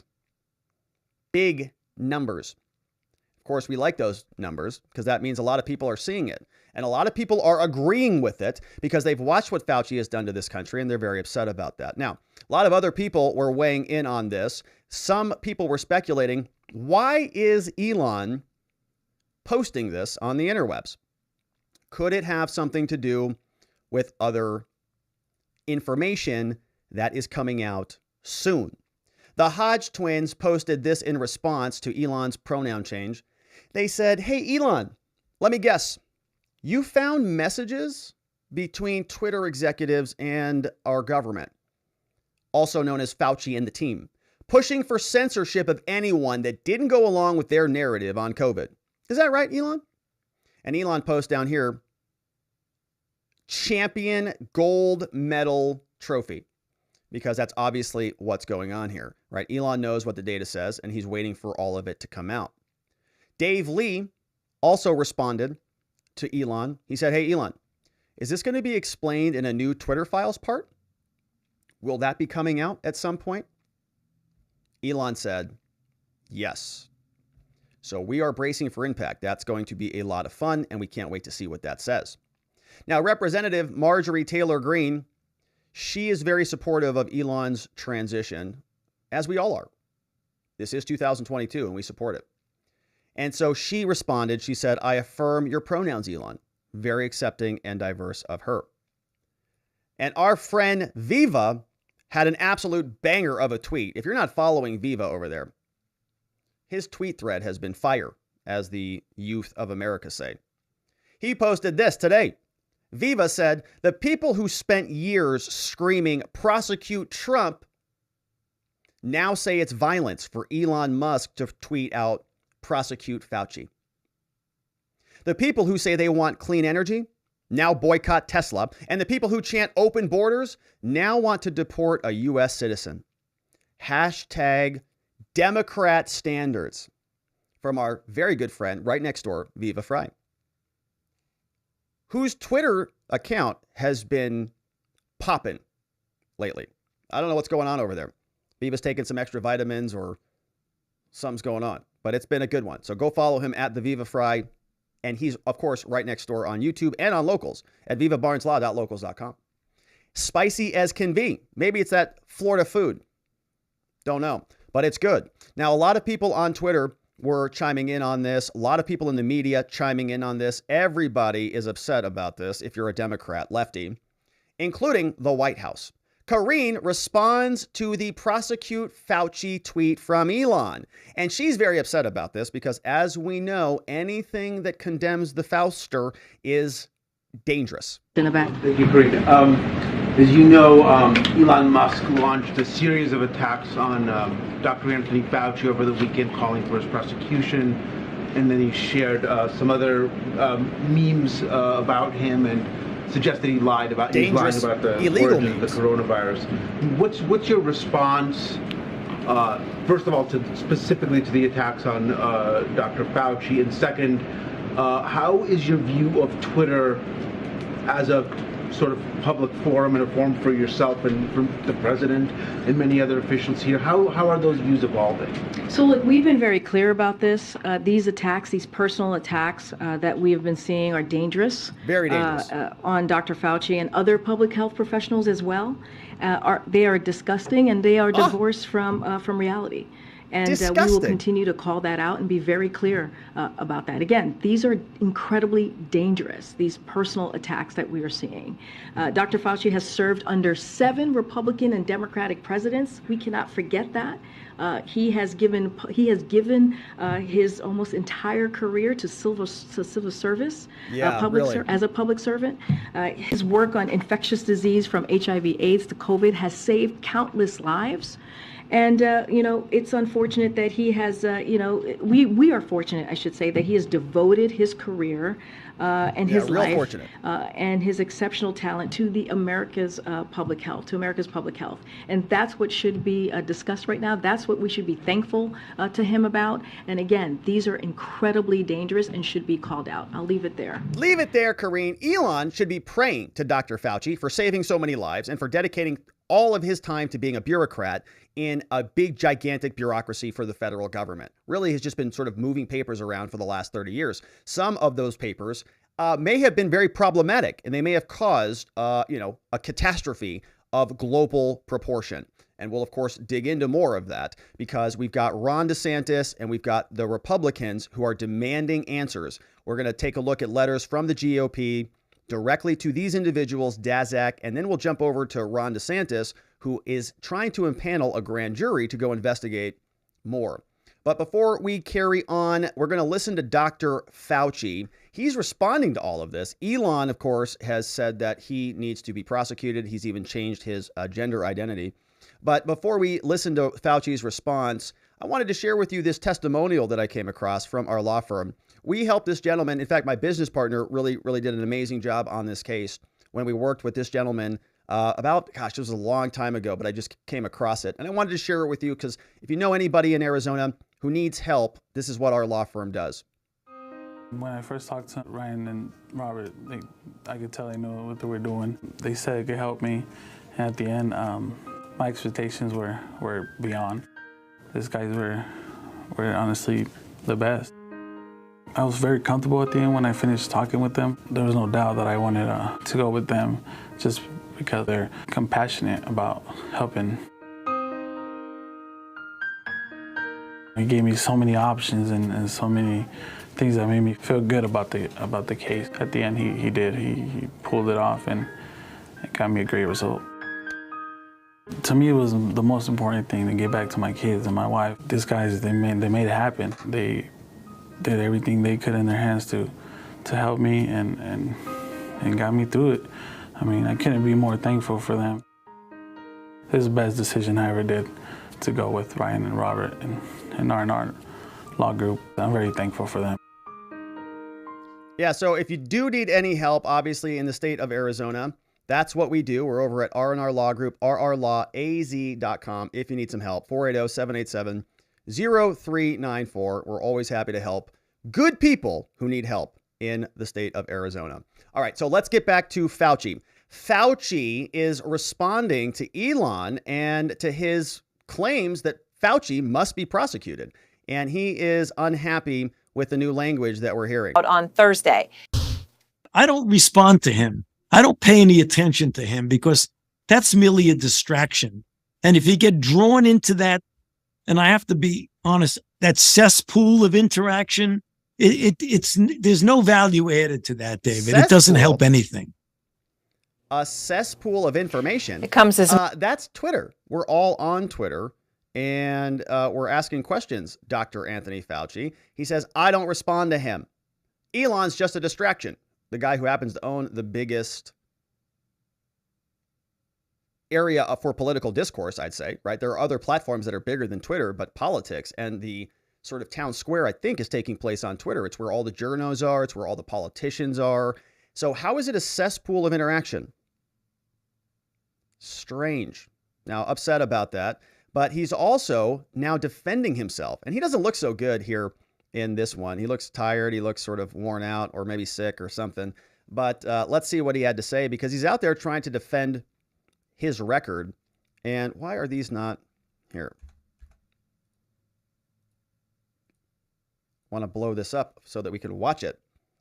All right, let's do a quick refresh and see why this is not blowing up for us so that we can get the full Fauci clip. Oh, still not working. All right, so we'll just play it here. So politicized as COVID-19. I mean, you've found yourself, we've talked about this many times, at the center of some of that angry debate. Elon Musk just came at you and attacked you. But the latest now, Dr. Fauci, is Florida Governor Ron DeSantis.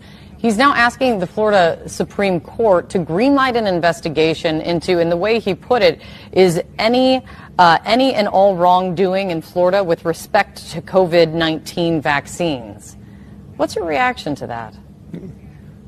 I don't have a clue, Kate, what he's asking for. I mean, we have a vaccine that unequivocally is highly effective and safe and has saved literally millions of lives. The Commonwealth Fund has come out with a report just this past week that vaccinations that have been administered over this period of time, this last year and a half to 2 years, has saved 3.2 million lives, 18 million hospitalizations, and approximately $1 trillion in costs.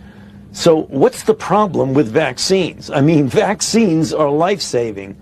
So quite frankly, Kate, I'm not sure what they're trying to do down there. All right, so he's doing a little appeal to authority, if you noticed. He takes us over to the Commonwealth Fund. And the heck is this? All right, so Commonwealth Fund. He says, by the way, Commonwealth Fund said something. We go, great, who cares what they are? What is the Commonwealth Fund? Okay, established 1918, founder Anna M. Harkness, first woman. Today, the mission is to promote a high-performing, equitable healthcare system. Oh, there's that word. It's even on the first stinking page right there. Equitable healthcare system, better access, particularly for people's most vulnerable, people of color, people with low income, and those uninsured. International system, commitment to equity, diversity, and inclusion. They've made a commitment to become an anti-racist organization. Well, that's great. That commitment extends to not only our research agenda and grant making, but they are working with great pride to create a community of individuals. Love that. All right, so very, very nice and just beautiful, very, very emotional. Now let's see who this person is, Anna M. Harkness. Because, you know, sometimes you wonder if organizations become very, very strongly anti-racist. You ask about the founders. So her husband died on his yacht, left an estate of $150 million, the equivalent of $4.5 billion. All right, so she inherited 1/3 of the fortune. $50 million, she got $1.5 billion. Nice. Philanthropy, eldest son, October, Harvard. There you go, Harvard and Yale. All right, so I don't know much about her, but that's what Anthony Fauci, that's his, appeal to authority. That's who's the person. That's where he's getting his data. It kind of gets at a bigger issue I've been wanting to ask you as in one of our final interviews in your role in public health is just the one result of the pandemic has sadly been that science has become a divisive topic, politicized and weaponized by some people. Science, like... Have you thought about how do you pull that back? How do you turn that around? You know, Kate, if I had an easy answer, I'd give it to you, but it's a very difficult situation. You're absolutely correct.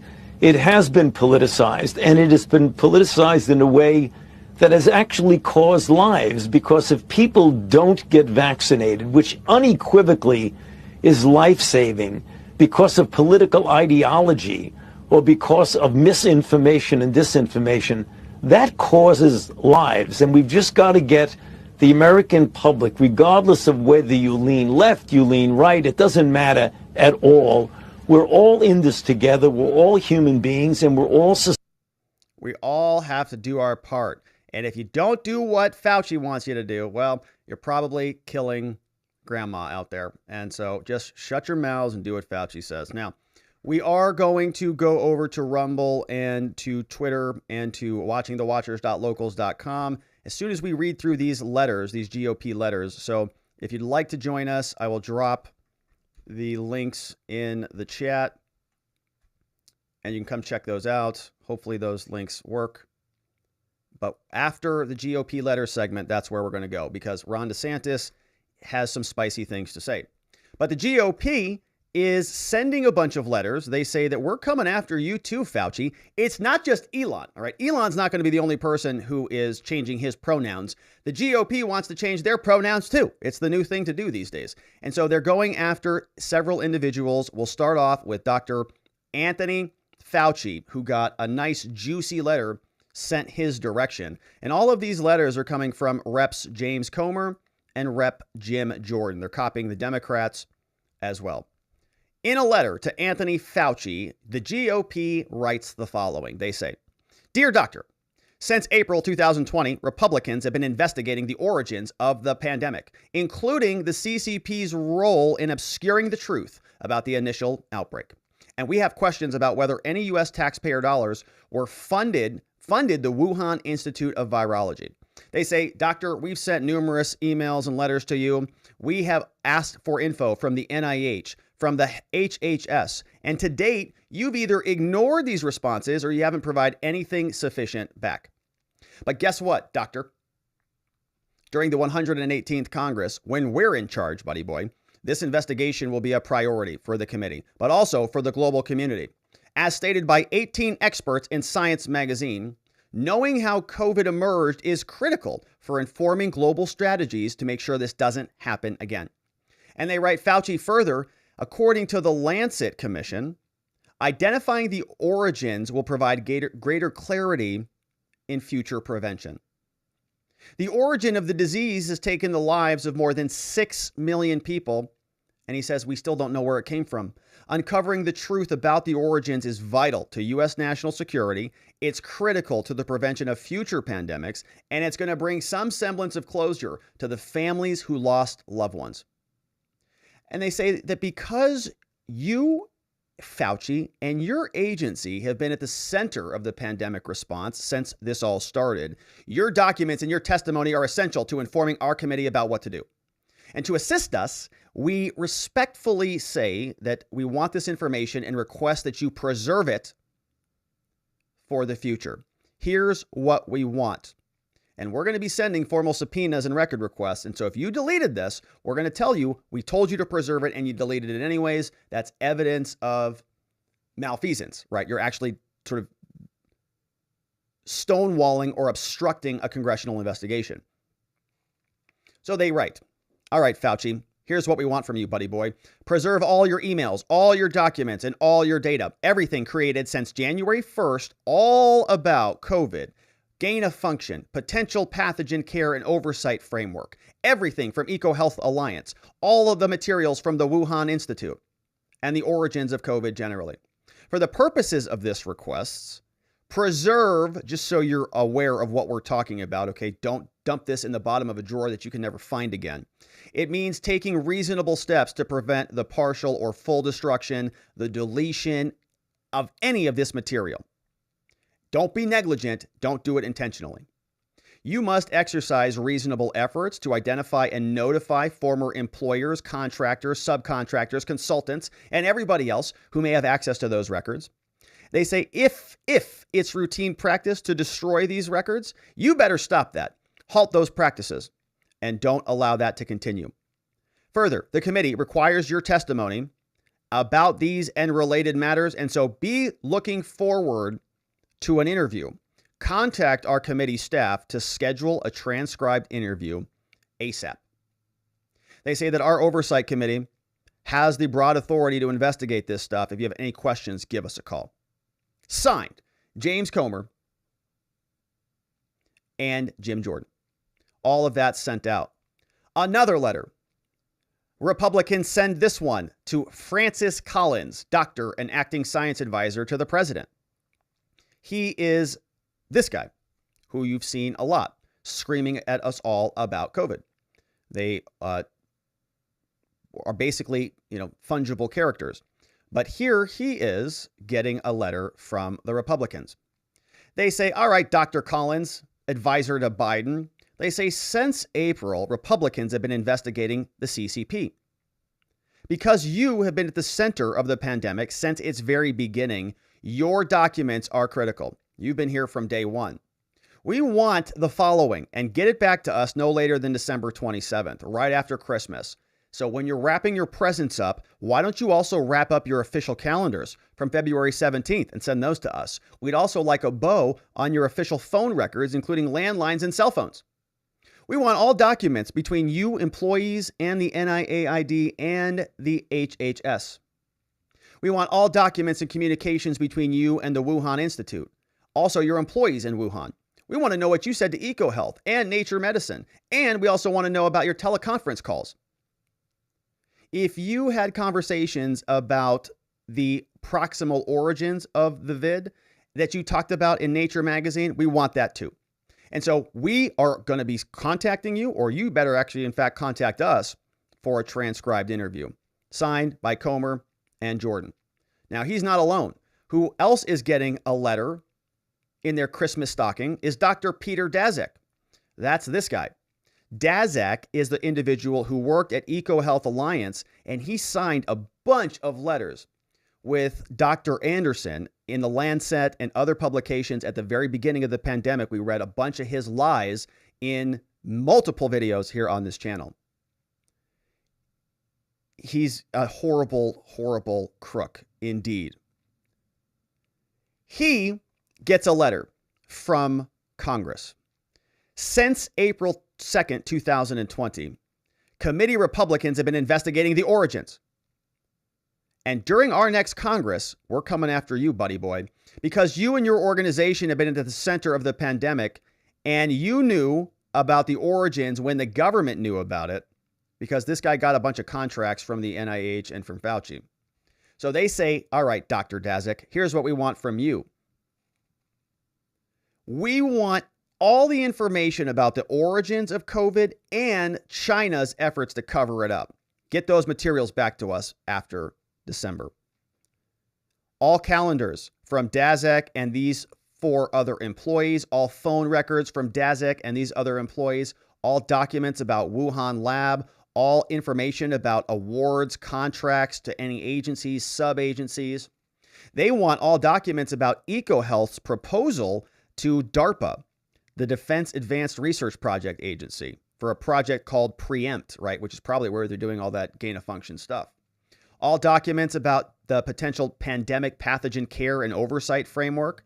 All documents about the stopping or pausing of EcoHealth's grants, right? So if somebody's like, we better stop funding Dr. Daszak, turn those off. We want to see those emails too. We want documents about your letter in the Lancet entitled Statement of Support and Public Health Officials and Professionals of China Combating COVID-19. This guy signed a letter that said that you people who ask questions about whether this originated from China or not are crazy conspiracy theorists. They were trying to stop the conversation. They were trying to pre-butt the conversation. And it was a disgusting lie. Further, we request that you preserve all of the documents, all emails and data about the origin of COVID. Preserve means don't destroy anything. Take reasonable efforts to identify other employees, also contractors. If they're deleting data, tell them to stop it. We also want to interview you. If you have any questions, let us know.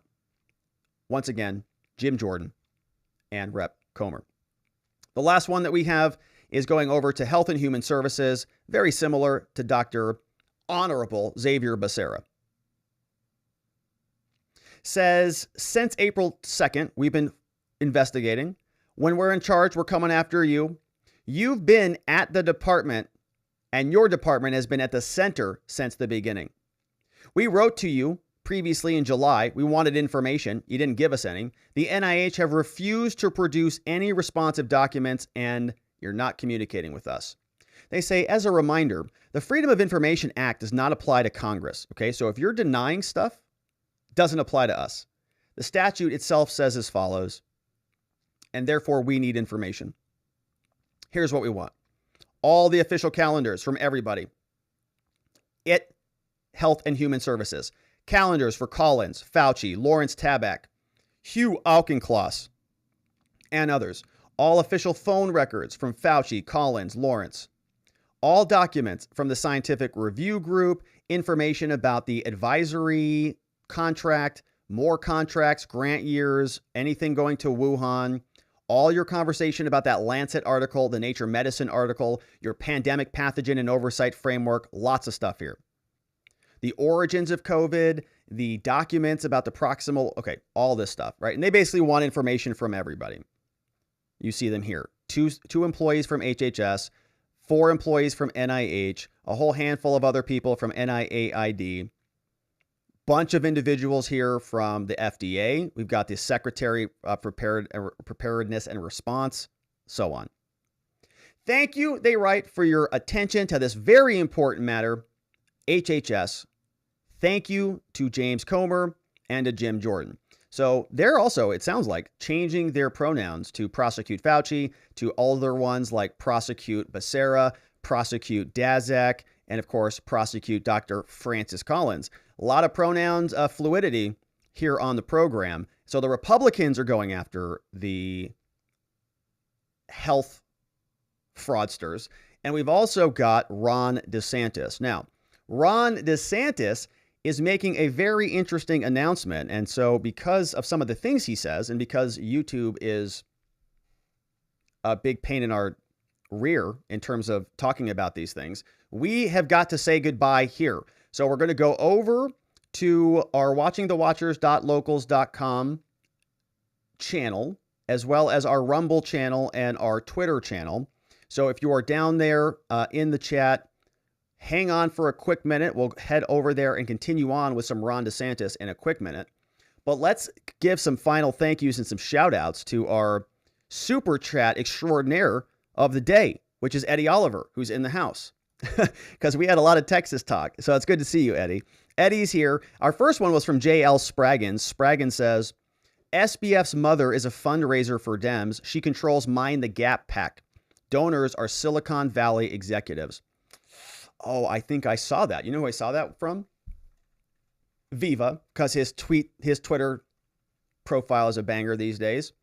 So Mind the Gap PAC. Let's take a quick look at what this is. This is from Open Secrets. Yeah, so they've got some good money in. They raised $4 million. It's a super PAC. Location Stanford, Democratic. Treasurer named somebody called Graham Gottlieb. Interesting. That's an interesting one. Yeah, so they're highly plugged in. They were funneling tons of money all over the place. Not a surprise at all. Eddie, and thank you, JL, for that one. We have Eddie. He says, Rob, you are being far too nice to Beto. I will forgive you once because you're from Arizona. But just be aware, don't do that in Texas ever. He says, thought you were going to try to do better. I'm trying, Eddie. It's a work in progress, man. You know, we're all broken humans. And just like Sam Bankman-Fried, I am also sad when I fail you, Eddie.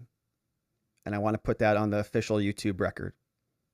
I am sad. But it's also your fault. Everything is your fault because I'm playing Sam right now.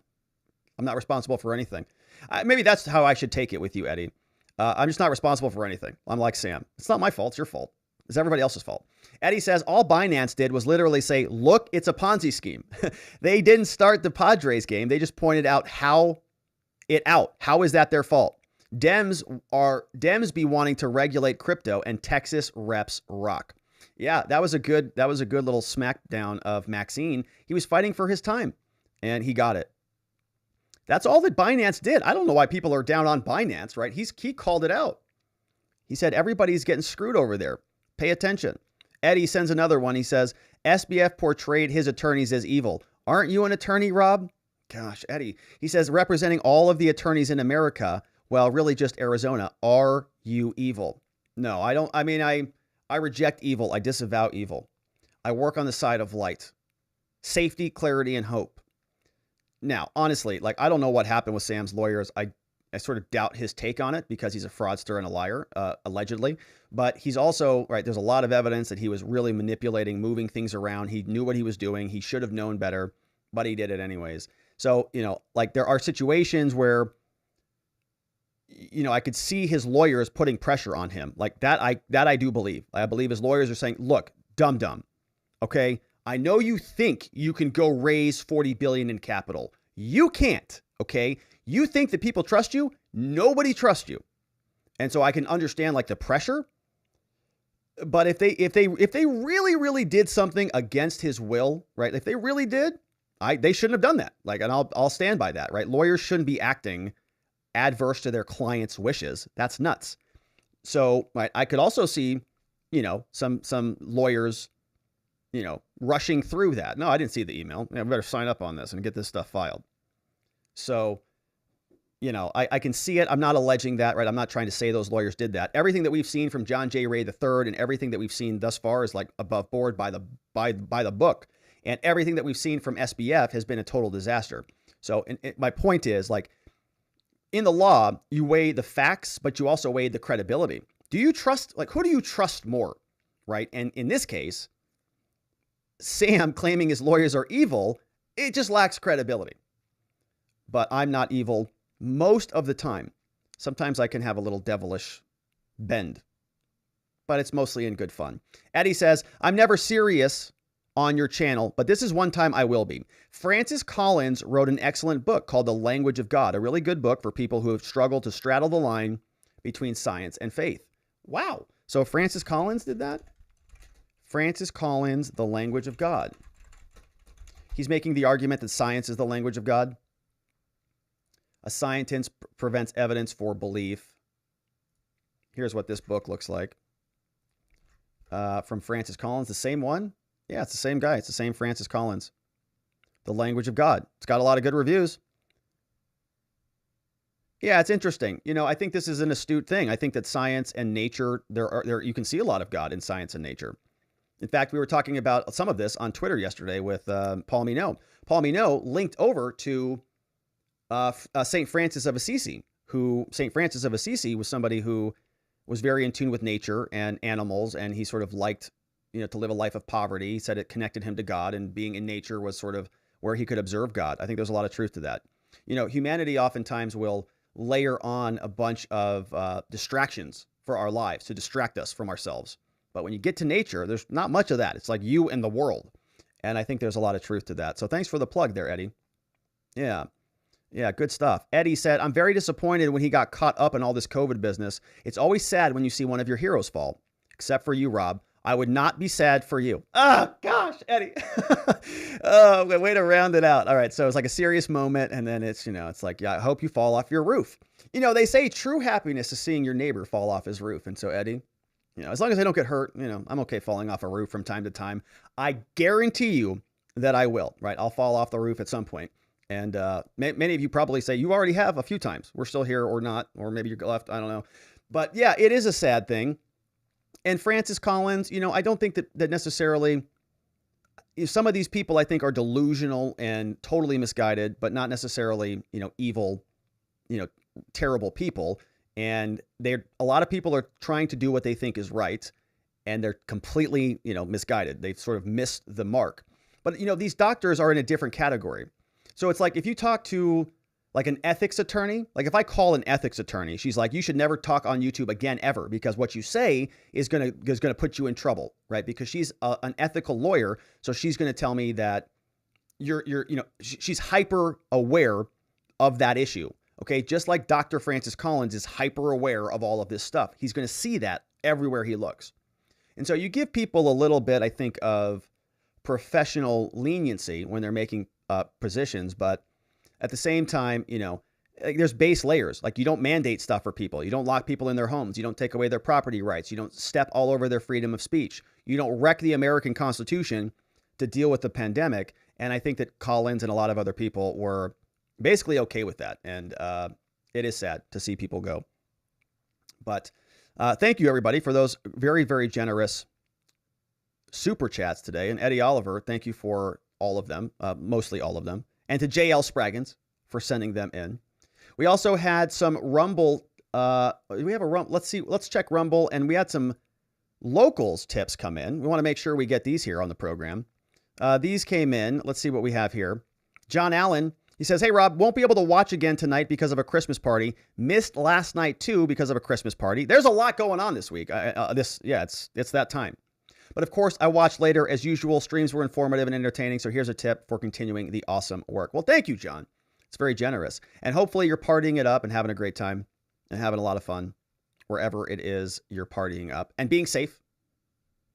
And we also had Seawolf. He said that SBF is being prosecuted by SDNY. The jurors are probably all liberals. True. If convicted, he'll probably just get a slap on the wrist. So sentencing would go up to the judge. So if he gets sentenced, that's up to the judge. But the jurors, yeah, they might, exonerate him. Who knows? The objective was to preempt a congressional subpoena to buy time to manufacture a narrative on the case. Well, he was going to come out there and evidently say all of the stuff that we just read.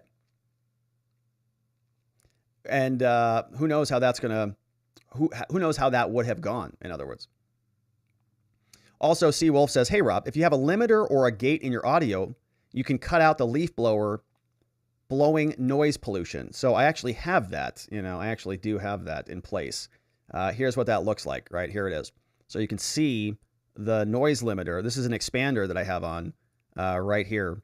We're on air. This is us, everybody. Shout out. So this is the audio, and I have the limiter, or the expander in there, but there's only so much you can do. But thank you for the tips there. And let's check out our friends over on Rumble and see if there's any activity over there before we say goodbye to our YouTube and Facebook friends, because we've still got a little bit of business to attend to, but we can't talk about it on the censorship platforms. And so we're going to do that right now. We're going to do a quick edit here, and we're going to say goodbye to our YouTube and Facebook friends. And so my friends on YouTube and Facebook, come on over to Rumble. Come on over to Locals. You don't have to pay for anything. It's a totally free account. So head on over and support some of the free speech platforms, support Twitter, and we'll carry on the show. We've got one final little bit of Ron DeSantis. We're going to read through the grand jury transcript. So the grand jury request the petition to the Supreme Court. So we will see you over there, my friends. And if you don't join us, then I'll see you back over here tomorrow, right back here. Make it a great night, my friends.